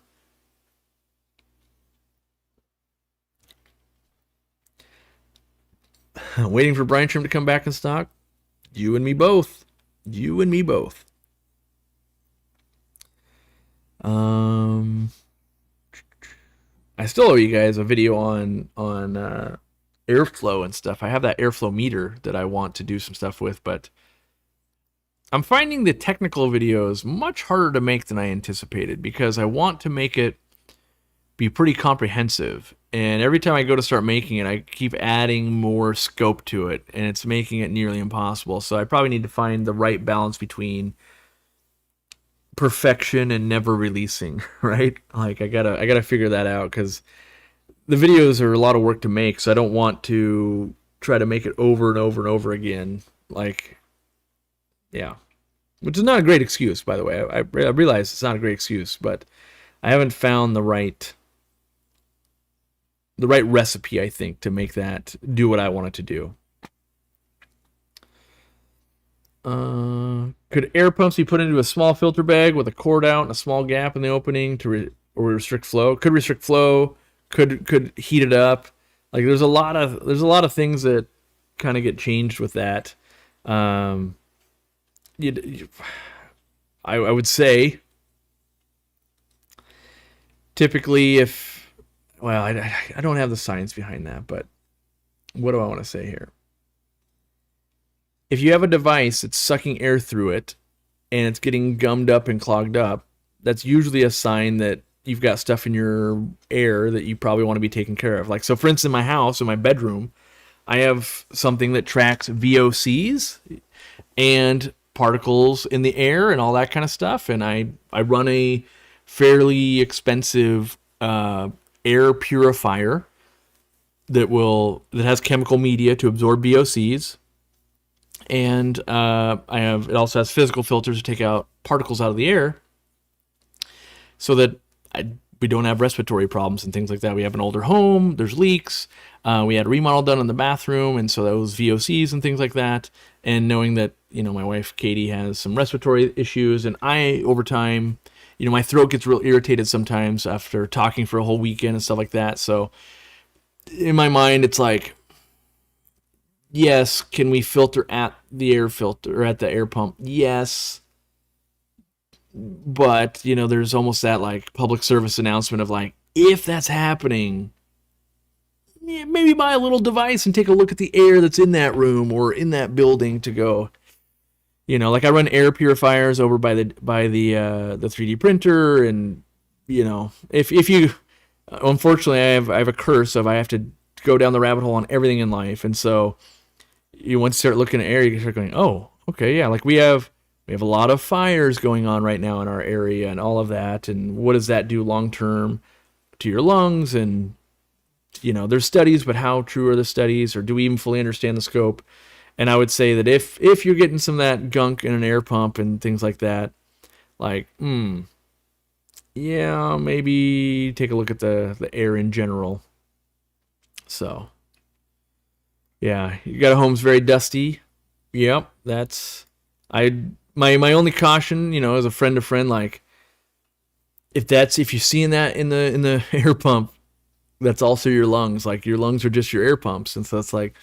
So unless you're, walking around your house wearing a mask or something to try and filter that out, it's like, yeah, and it's a multi-pronged approach. You can just, if you want to lower VOCs in your house, open your windows. If you don't have fires, which you're in my state, so you do. So you can't do that right now. But other things that can help is like getting a Roomba if you don't have one of those. Like just set that to be picking up dust, and they've got little HEPA filters on there. That's one step.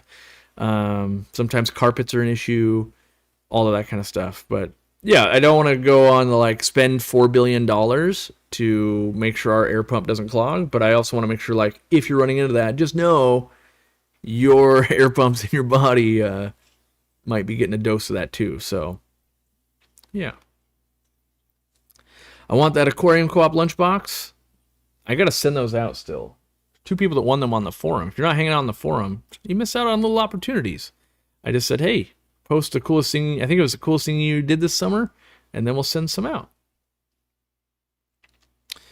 It's wild to see tar on the inside of airline tubing in smokers' homes. Yeah, it's more wild to see it like in non-smokers' homes, where it's like people. I shouldn't say people. I didn't realize. I'm gonna start saying I didn't realize. How much like just cooking fumes. Whether you're using natural gas or propane, and then even if you're not, maybe you have an electric stove, but like when you're cooking in oils get aerosolized basically, and that they end up on the walls. And if you're a cook in a restaurant, you probably know this really well. Like, oh yeah, it's caking on there a lot. But if you haven't done it in a while, like go run your finger across like the hood above your stove or something. It's like, yeah, that's a layer of stuff that was aerosolized, and that layer, as you go from the epicenter of where you cook out, is less intense, but you can find it pretty far away. And so, some people are like, oh, I'm not even good at turning the vent hood on when I'm doing it. Like, yep, then it's really settling out. And so, yeah, I'm trying to hope. I'm hoping trying to make it to my living in my 90s, not going like, well, no one told us when we were in our 30s and 40s that all of this stuff was not good for us. Trying to be a proactive, like, yeah, that doesn't seem right. And ever since I moved into this house on a sunny day with the sunshine coming through, I'm like, man, that's just like a lot of dust. Like, there's a lot of little particles. I'm like, that can't be good. But everywhere I'd look, and like, no, everyone's got that problem. I'm like, yeah, that doesn't make it good. I'm not sure that makes it right though. Like, in a perfect world, I wouldn't have that particle dust. And so I started by just trying different grades of different MERV ratings on the old furnace Areno, and going, what can I do to combat this a little bit? And that's and over time, if you've been following me, which Dan has here and a lot of people have, you'll see like, well, why'd you buy that thermal thing? Because I wanted to see where the leaks were for air and heat, both in the fish room and there. And so if you're like, oh, there's like a crack right there, you've actually, like I've got some cracks that we still need to fill kind of behind a fireplace that technically has access to the the attic there, so you get a little bit of cold air coming in, which that's costing us money. But also, it's like, oh, well, you're gonna get some of the insulation and stuff that can work its way through. So yeah, just like we run an aquarium environment, we try to, I'm trying to manage my own home environment too, while also not going completely broke, because you could spend $1 million chasing a thing, and there's always diminishing returns. So, do what you can. Yeah, I run 2 air purifiers for my dogs and cats. I got 2 dogs. I run a Roomba because my dogs shed nonstop. Little Chihuahuas, always shedding. And even though the wife, like she's vacuuming, if you've got dogs, it's like I literally we just vacuumed 4 hours ago. How? You're like, well, I pet the dog. Like, okay. So pet dander, pet hair, all that kind of stuff. It all goes into one giant, like, yep, grease plus that, plus wildfires right now, plus maybe you got sand in Arizona, plus, you got this thing by your house, or, oh, it's pollen right now. There's a million little thingies, so, yeah. Would you make an attachment to change the direction of the Aquarium Co-op power head? Is this like one of my employees? Is this Ghoul? Do you work for us? Where are we at on that? I mean, do I have it in front of me? Here's one piece of one. Here's another one. Yeah, here we go. Here's prototypes. I asked because I think that literally like comes out any day now. We're just waiting on the little card. But yes. Do I have the big ones? I've been making some custom ones for canister filters we've been playing with too. But is that one? Oh no, that's just another little humdinger here. Different piece.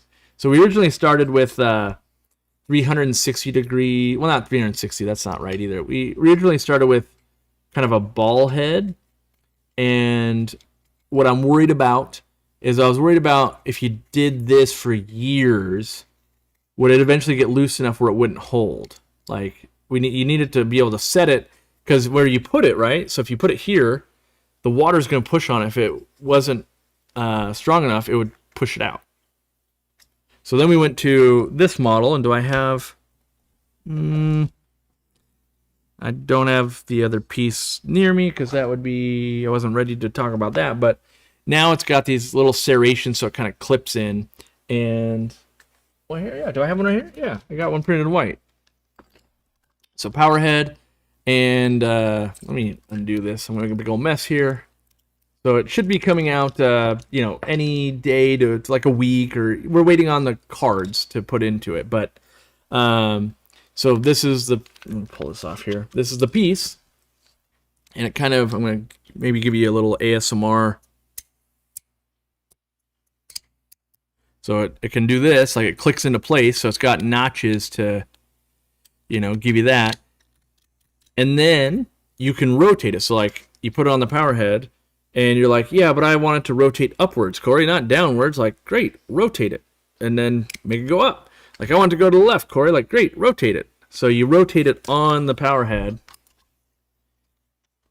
You put that on, and then, yeah, got these little clip into the right things. So, yeah.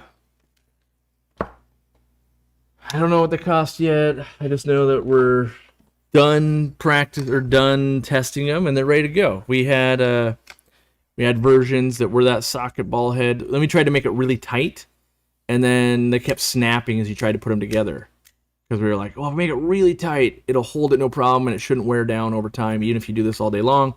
So for many meetings and stuff, I was doing this, trying to go like, well, what about in 5 years if they move it every day and change the angle? What would it be like? Then we went to the system. My Roomba put a hole in my carpet. Yikes. Yeah, I think I use I don't think I use the Eufys, but I've decided that Roombas are like Kleenex. All tissues get called Kleenex, and Kleenex is a brand. And all the automatic vacuums that because if I tell my wife, like, oh, they have the Eufy, and I don't say the robot vacuum, I just say the Roomba. And then her mom will know what I'm saying, my mom will know what I'm saying, she'll know what I'm saying. So, but yeah, the Eufy system I like. But yeah, the Roomba. Yeah, the Roomba's gonna run. So I have a friend that has 3 huskies, and she has to manually pick tufts of hair. Yes, huskies. I mean, they're. I'm not saying. All I'm saying is, for how big my dogs are, there's a lot of hair coming off those little guys. Wouldn't have it any other way, but yes, I have to make sure the clothing I wear does not take on hair. Otherwise, I would have to. Yeah.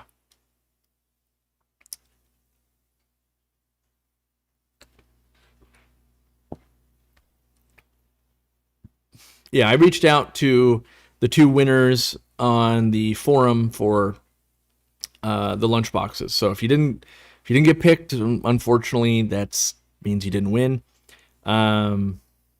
Yeah, we had them printed for employees. We had some extras, so that's why they exist. Any breeding project I'm really excited for? What am I? What am I working on right now?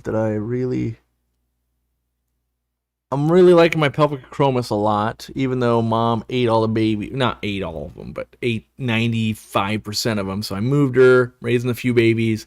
This time, I don't know. I got to decide. Am I going to let her learn to not eat her babies all the time, or am I going to try to remove her faster and raise up a batch? But I'm having a lot of fun with that. And then I know there's stuff that I'm moving towards. I just can't think of it right now. Right now, I want to set up a bunch of underground filters and things. Set the stage, do a little bit of planting, then do a little bit more fishing. Let's see. That reminds me, I have to remember to install the co-op adapter part. That skimmer drives me nuts on the CChem title. Yeah. The other thing, so it was cool. It was cool to see that we didn't even invent it to do this, or didn't think about this, but that CChem title intake, it's such a good fit that you can run the water level down for mud skippers and turtles. And here's a great example.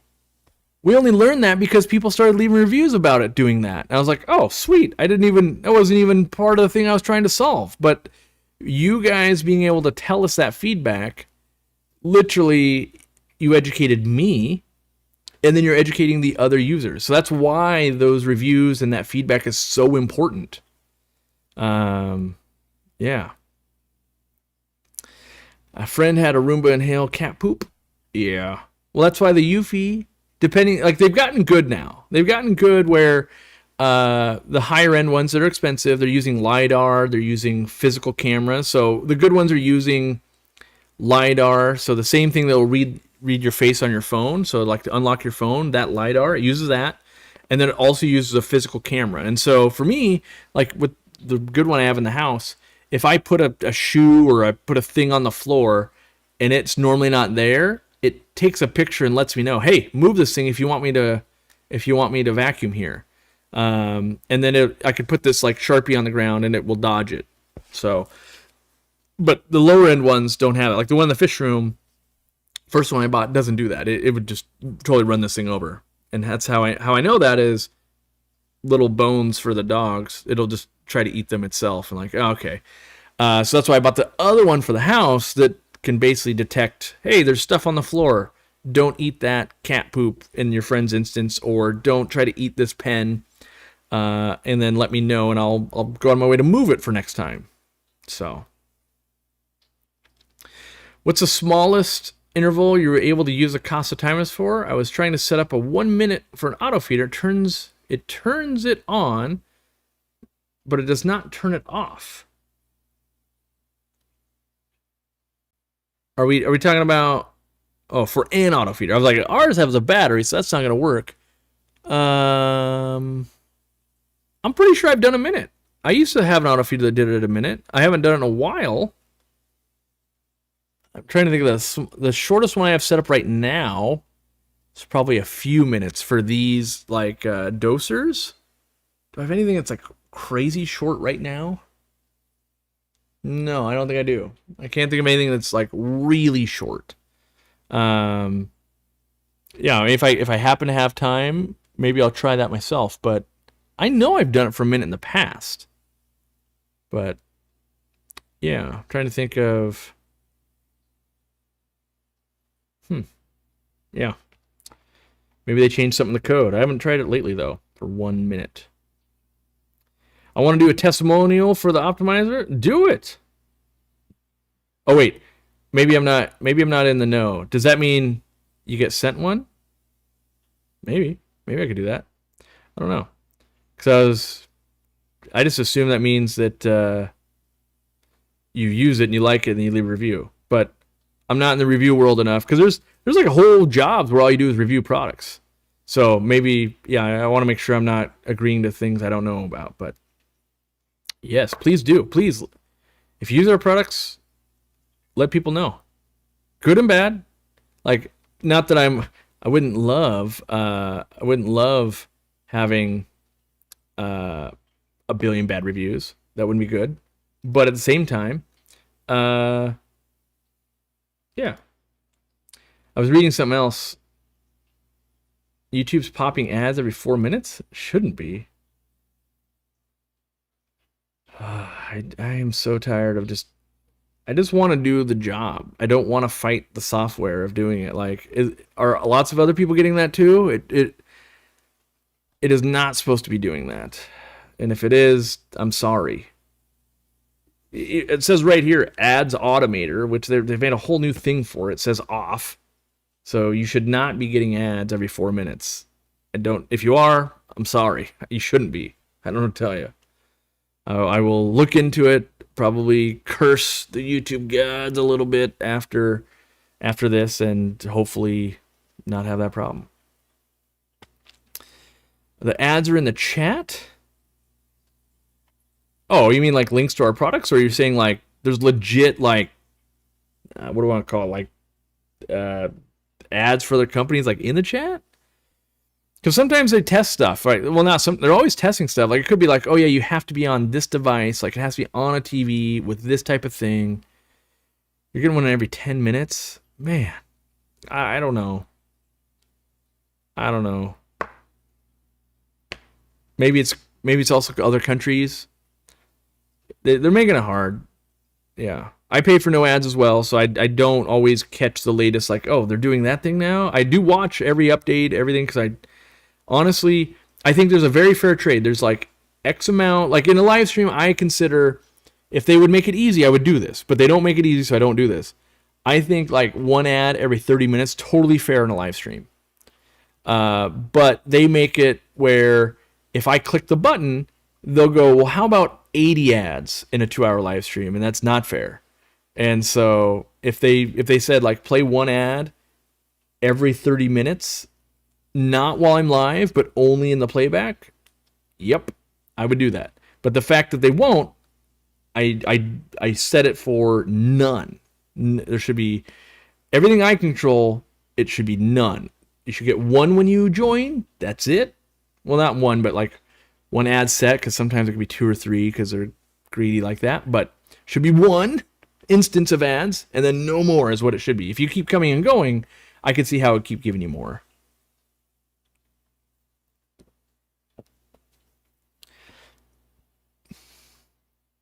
Because I still do believe, and I'll be the first to say this, I do believe YouTube offers a thing that is worth more than free. I do believe that.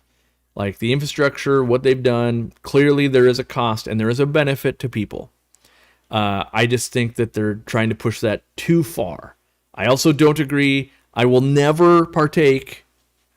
I try not to say never, but I'm pretty sure I'm never going to partake in any of the platforms that you pay money and still get ads.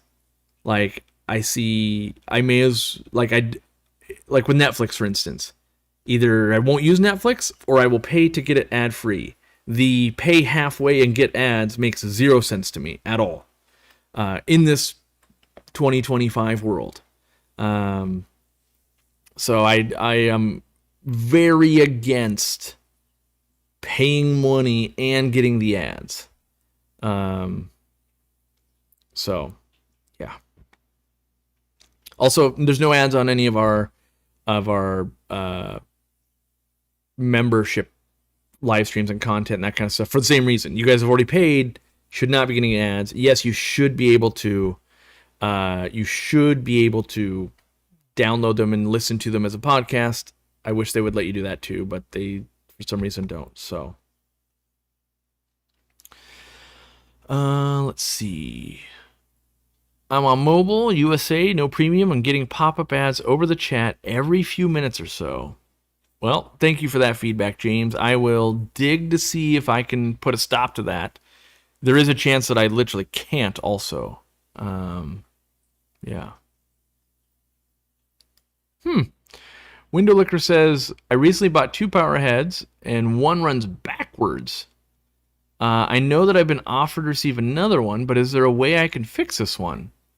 I hadn't seen that yet. Try switching the impellers between the two. See if it's like an impeller issue somehow. Maybe somehow at the factory it got put in backwards. Let me think about this. I'm trying to think of the way a magnetic motor works. Is that even possible? You'd have to put it in upside down. Would that do it? Maybe upside down would change the orientation of the way the motor would move. I don't know. I haven't seen that. So, as I tell all my employees, like if we don't have a way to replicate it in my hands, it's really hard to figure out how we would fix it. Because I don't know exactly in which way it's broken. But I'm leaning towards, probably not going to be able to get that one to run the way you want it to. Yeah. Hopefully you said we're already willing to give you another one. Hopefully it's already on the way or it's already to you. So, let's see. We got about 13 minutes left. Let's talk about not YouTube ads because that's not fishy stuff. Here we go. Just got to say thanks. I'm smitten with live bears, mainly guppies. Keep it up. That's a good way to put it. I am smitten with live bears as well. They have held my attention for many, many years and still hold my attention. I still, whether it's guppies or not, I still go, ooh, look at that. Wouldn't mind having that. That's pretty cool looking. So, wiring's backwards, Jersey, CI Dave says. Could be. Yeah, maybe one of the wires, they soldered it backwards or something like that. Yeah, I'm not too good with the old electronics.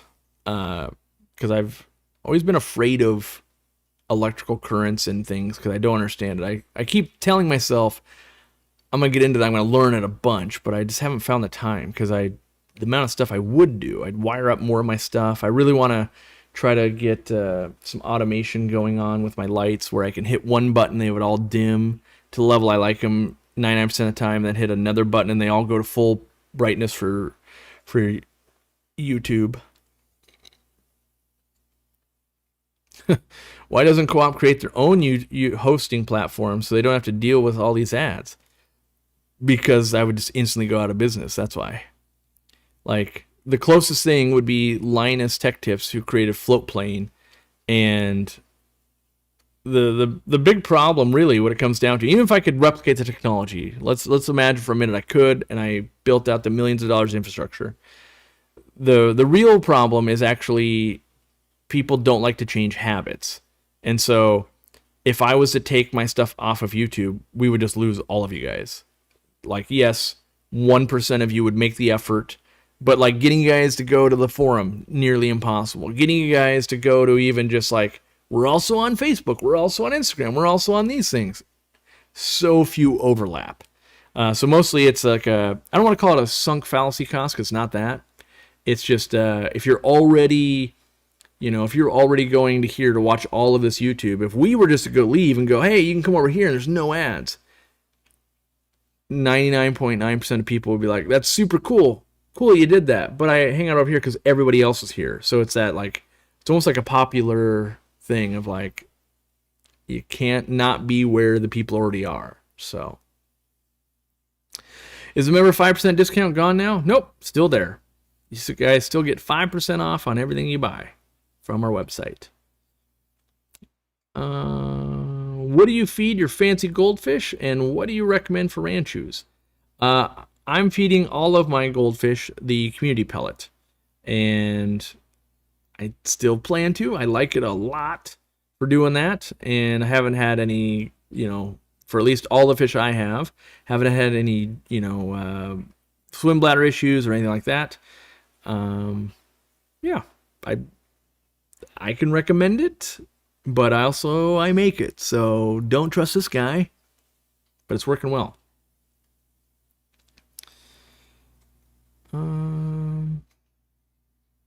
As somebody who does community stuff for the job, with the world economy things are right now, people are wanting to spend less time lately. I do think there's some, call it fatigue, so I can see that. Yeah, your hope is people want to spend more time invested in forums one day. Forums are so good. They are so good, and I wish they would catch on more again, because I love the format. I love the cadence of it. I love that you can be super active by visiting once a day and you're not missing out on everything. Like I can live my life at that pace, and it's really good. But it struggles in not having algorithms. It struggles in not having super addicting content, but I like it for that too. I like the fact that it doesn't have that. So yeah. Have I seen the new magenta tiger guppies with Twin City guppies? Yeah. So earlier, if you rewatch the stream, I talked about them, and I want those. With the $50 shipping, though, it's like I want to find another thing, and I haven't found the other thing I want to order yet. I keep going like, what else would I order with them? Or if I had someone, if my neighbor was into it, I'd be like, what do you want? Let's order together. I'm just trying to justify the shipping, because it's not even that it's too much. I just want to order more. I want to make sure, like, I know that they don't make any money on the shipping, and so I'd rather get two trios of guppies for the $50 in shipping than one pair. But if it goes on too much longer, like if I get back from Brazil and I still haven't found out, I'll probably just order them, because I kind of want to keep them real bad. So I'm kind of going, well, maybe they'll add some more or something I want, but eventually I'm just going to pull the trigger on it. Why not venture into Goodyids? I have. They're a live bearer fish I'm sure you'd have great success with. So if you look at the videos over the years, I've had tons of trout Goodyids. I currently have Zenataka Eisenine, which is a Goodyiid. What else have I kept over the years? I've kept the Tequila Sunrise, or maybe not Tequila Sunrise, but the Tequila Goodyiid. I've kept Cracodon lateralis. But yeah, I mean, I have Goodyids in my fish room right now. I love them. I think they're awesome. I wish more people kind of kept them. And yeah, for me, what happens, and I think this happens to a lot of people, is I get like the trout Goodyids, and I keep them for a couple years, and I start with 6, and now I have 140 of them, and I'm flooding the store, and I'm doing this. And then eventually, after a couple years, I'm just like, yeah, maybe I want to try something else for a while. And now I haven't had them for probably, I don't know, 8 months, 12 months. I would love to get them back, because they're great algae eaters. It's this weird, I even have them in the 800 gallon for a while. I have this weird thing, and I haven't found the cure for it yet, and I don't know if I need a cure for it. I don't know if I'm trying to fix it, but, I think with anything, if you love pizza and you eat it every day, eventually, like, I want something besides pizza. That doesn't mean I don't want it again in a couple weeks, but I haven't figured out the right regulation of that. It kind of regulates itself with fish that aren't live bears, because you're just like, oh yeah, I have 12, and then a year later I still have 12. Like, that's fine. But when it comes to live bears, sometimes I'm too good at it. It's like, well, now I got 180 of these things. Like, what am I going to do? Like, at one point, I think I was at 3 tanks of those trout Goodyids. I love that fish. I don't love it 3 tanks worth, so I don't, that was 10% of all the aquariums I own were, well, not that I own, but that are in my fish room were filled with trout Goodyids. So, yeah. My roommates roast me for setting up more fish tanks, but I know they secretly think they're pretty sick. Yeah, as long as you're not leaving your fish tank stuff all over, and they gotta go over, like you're doing water changes and you've tied up the bathroom sink for 6 hours on a Saturday or something. I think, yeah, they're probably getting a lot of benefit out of that. Of like, yeah, they're actually pretty cool. Um, have I ever found or heard of longfin CPDs? Yes, they're pretty neat. One guy in the forum was starting to work with them, but I didn't ask why, but I think he's shutting down the fish room for a little bit. So I don't know what he's doing with those, because I was hoping he was going to keep those or get them going really well. But yeah, I've seen a little bit of them, not in person yet. Seen some video from some people keeping them, but no one's really been mass producing them yet. I've got some polka dot goodyids, some I can't pronounce that, the Pardalis, and I'm really enjoying them so far. I haven't kept. I don't know what the polka dot goodied is. I mean, I'm sure that's a way easier to say than the name, because some of those names are brutal hard. Let's see, what is that? Oh, I see. The polka dot goodied is the easy name for the Chapelixes Pardalis. That makes sense, because those are hard.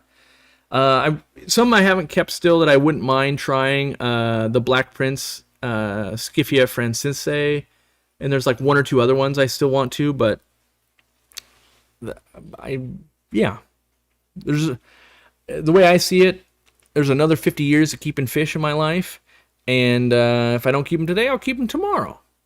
And so to keep a lot of fish, it's like there's fish you're willing to pay for and pay a lot of money for, like, oh, I gotta have those like yesterday. And then there's fish are like, that's sweet. I hope I run into someone that's got too many of them, and then I'll get some at a cheap price. And so I think that's the Scyphia Francisae usually are pretty expensive, like the Black Prince.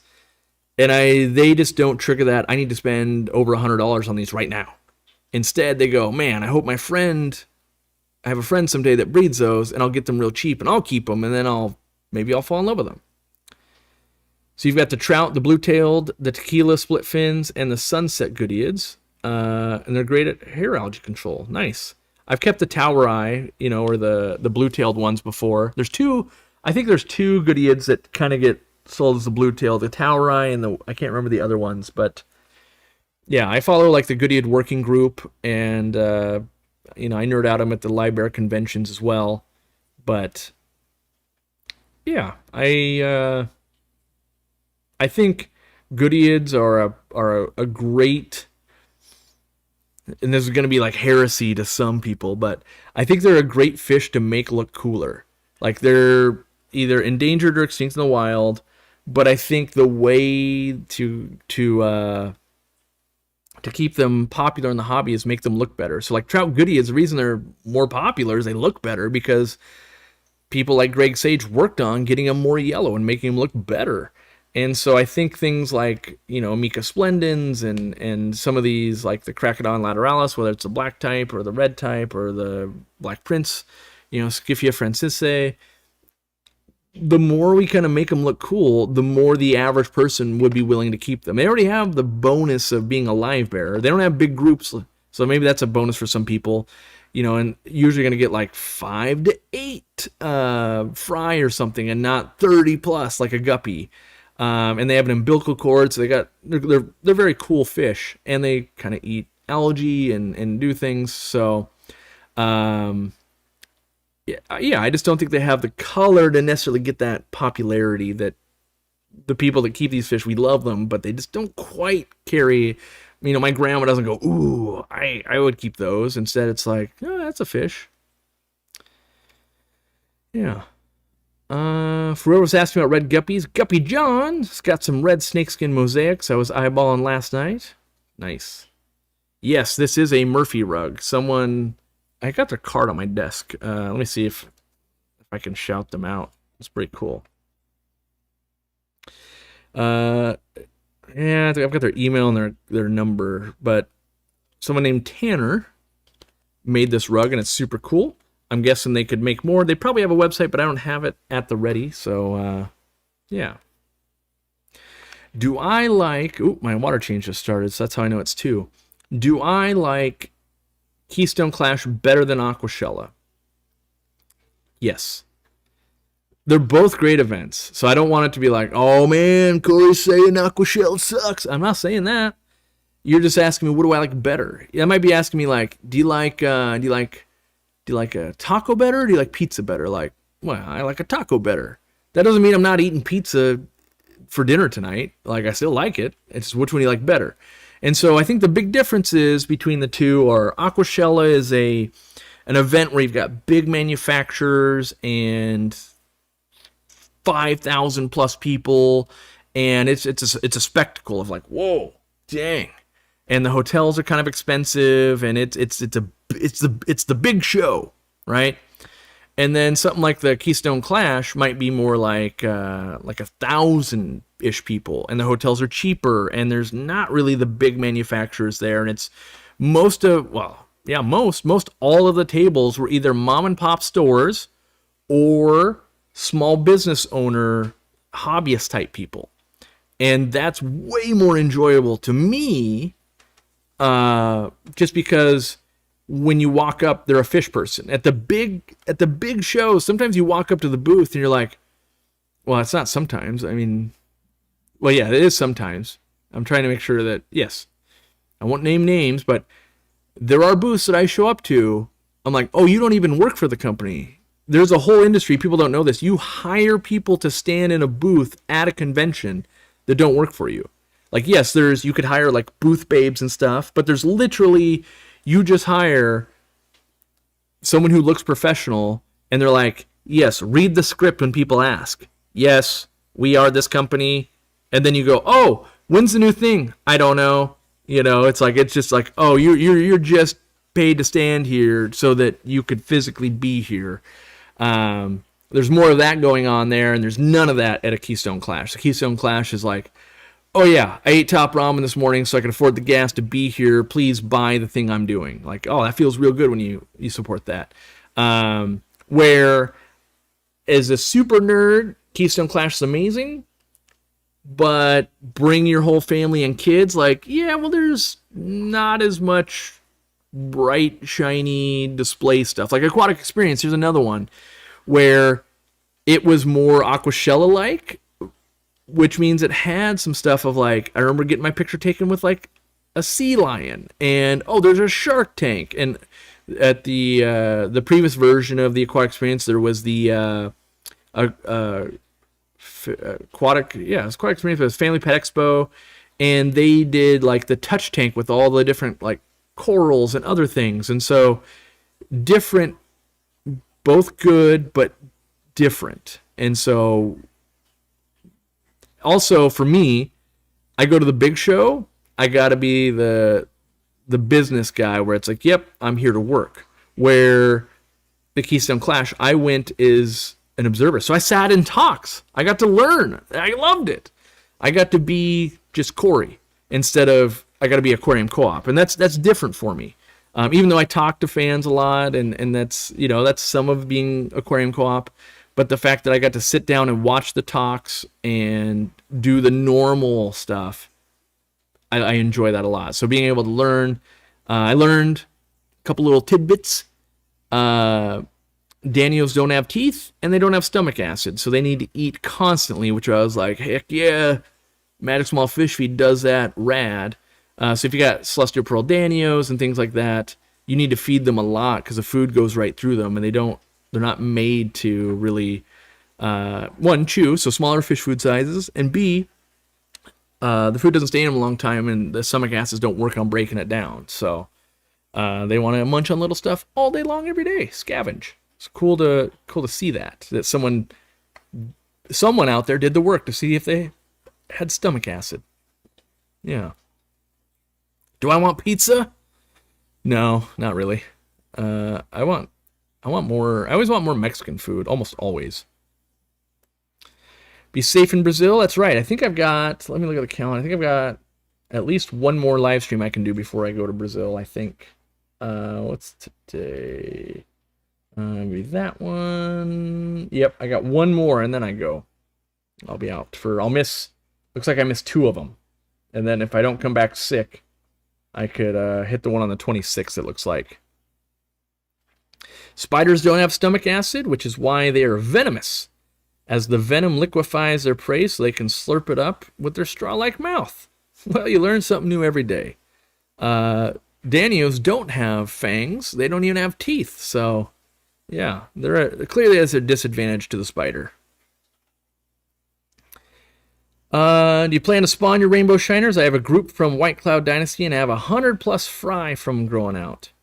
I don't know. I need to talk to White Cloud Dynasty and maybe you. Like, do either of you have a super easy way that it's going?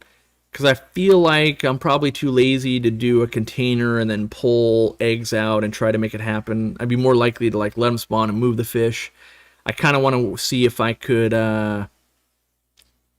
do an auto egg collector type of situation with them possibly. But yeah, I that's a fish. If someone's looking for a fish to make a name and a lot of money on, rainbow shiner, select for making them kind of that more metallic purple over the next 10 years, and everybody will want to buy that fish from you, or it'll be very popular. So there was it's good. I want to say a good good to know. Oh, shout out to April's Aquarium. Canada Post is on strike, but they still ship my order anyway with FedEx at their expense. So yeah, even in Canada, like, yeah, you get strikes with the carriers and all that. That just happens, right? Like, you got your business going, like, oh, it's going to cost more to ship. So there's always a moving target on trying to stay profitable in business, and that's why businesses can go out where it's like, if you're not actively trying to make sure you're profitable, if you do nothing, over time you will become unprofitable. Just out of like, yep, power went up by 1%. Oh, shipping went up by 3%. And then this thing, 2% increase over here. And if you're not watching, pretty soon you're going, oh, we literally had that after COVID and everything. Like, we didn't raise our prices and everything. And there was like, yeah, but there's 11 orders a day or more, where it's like, we pay money. We lost money. Like, we literally paid them $5 to buy this from us. And so we go, how do we solve this part to where we're not doing things like that? Because originally, my original principle in business was, don't do anything that knowingly loses you money. Like, there's a difference between losing money and donating, right? So if like, oh, donate to a club, that's not losing money, that's investing or donating. But if you like feeder goldfish, they're just money lost. As in, you order 5,000 of them, by the time you sell them, you've lost money with wages and all the things. So we've never done feeder goldfish or anything like that. And so when we identify like, oh, every time that happens, we're just losing money, we go, well, what's a good solution for everybody involved here to make it so we just don't lose money? I'm okay sometimes with like, we could just break even over there. That's fine. Just break even.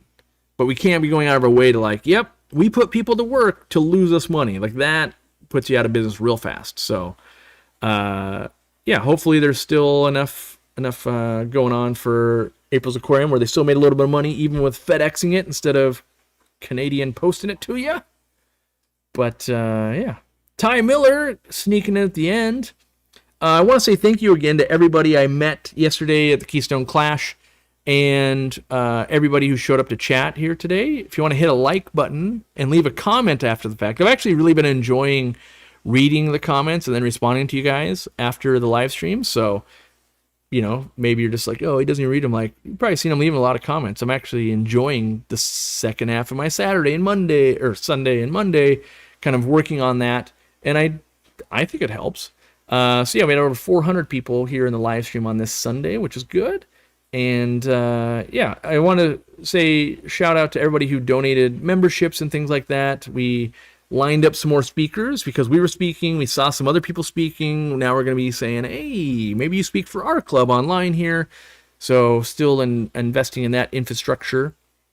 So yeah, thank you. Especially, Casey donated 50, which is huge. A lot of people are going to get a little taste of what membership is like. You can sync up your account. You'll save the 5% on our website. And then there's, I think, we're closing in, I think, on 50 talks that you could watch. So that's probably more than you're going to be willing to watch in just a month. But you can kind of dig through those, see which ones you like. And yeah, just education, trying to keep it flowing and at an affordable rate. I realize $5 might not be affordable to everybody, but, trying to give back to also the speakers and other people. So appreciate it. Thanks for everybody for showing up, hitting that like button, leaving a comment, showing up for the videos. And hopefully you got your water changes done. And yeah, someone said he's following Nick or keeping Fish Simple's build. Yes. Did we get any pictures or anything yet? Didn't he open his store last week? Or was it this weekend? I don't know. I'm looking to see more, though. Like, the video, I'm caught up on the video, but I'm not sure I thought he opened. So, if you're local, maybe post something on the forum and I can check it out. So thanks for hanging out. Thanks for coming to support us, whether it was a Keystone Clash or here today or there tomorrow. You know, maybe you're buying from us. If you're buying from us, that's amazing. It's definitely, with the economy the way it is, like whatever that means, right? Like, it is one of those times where each order you're like actually moving the needle. Not that, well, I bought a ton 2 years ago. I'm not saying that didn't help also. I'm just saying we really appreciate it. Everybody who works for us is, trying real hard and taking care of every order and every customer we can to make sure we just stay in business and keep doing what we're doing. So if you help support that, great. Whether that's a like, whether that's spending money, whether that's just showing up, whether that's telling somebody about us, whether that's, complimenting someone and helping the hobby. Maybe you're breeding guppies and your local scene's going to explode and some of those will get involved here. All of it helps. So however you want to help, that sounds great. You can see here I've got a ladder because I've been working on the 800 gallon in the reflection. I'm going to get to it. I got a birthday party I got to go to later. Maybe I can convince them to get their first fish tank. They got lots of reptiles. Not necessarily that. My wife's... Yeah, I'm still alive.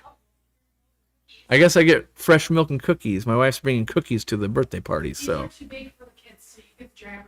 Ah. All right. Well, I'm going to eat my milk and cookies. I'm running a real hard life over here. Look, this one's too big for the kids. That's unfortunate with some milk. So, thanks for showing up. I run a real hard show over here where I have to have milk and cookies after the fact to settle my troubles. Is it still warm? It is still warm. I'm gonna leave a review on this cookie. It's amazing. All right, leave us some reviews if you would. If you got the time, I realize no one's got the time, but if you do have the time, it'd be super helpful. We'll see you guys next week. I'll come up with a video for this week. It's been good.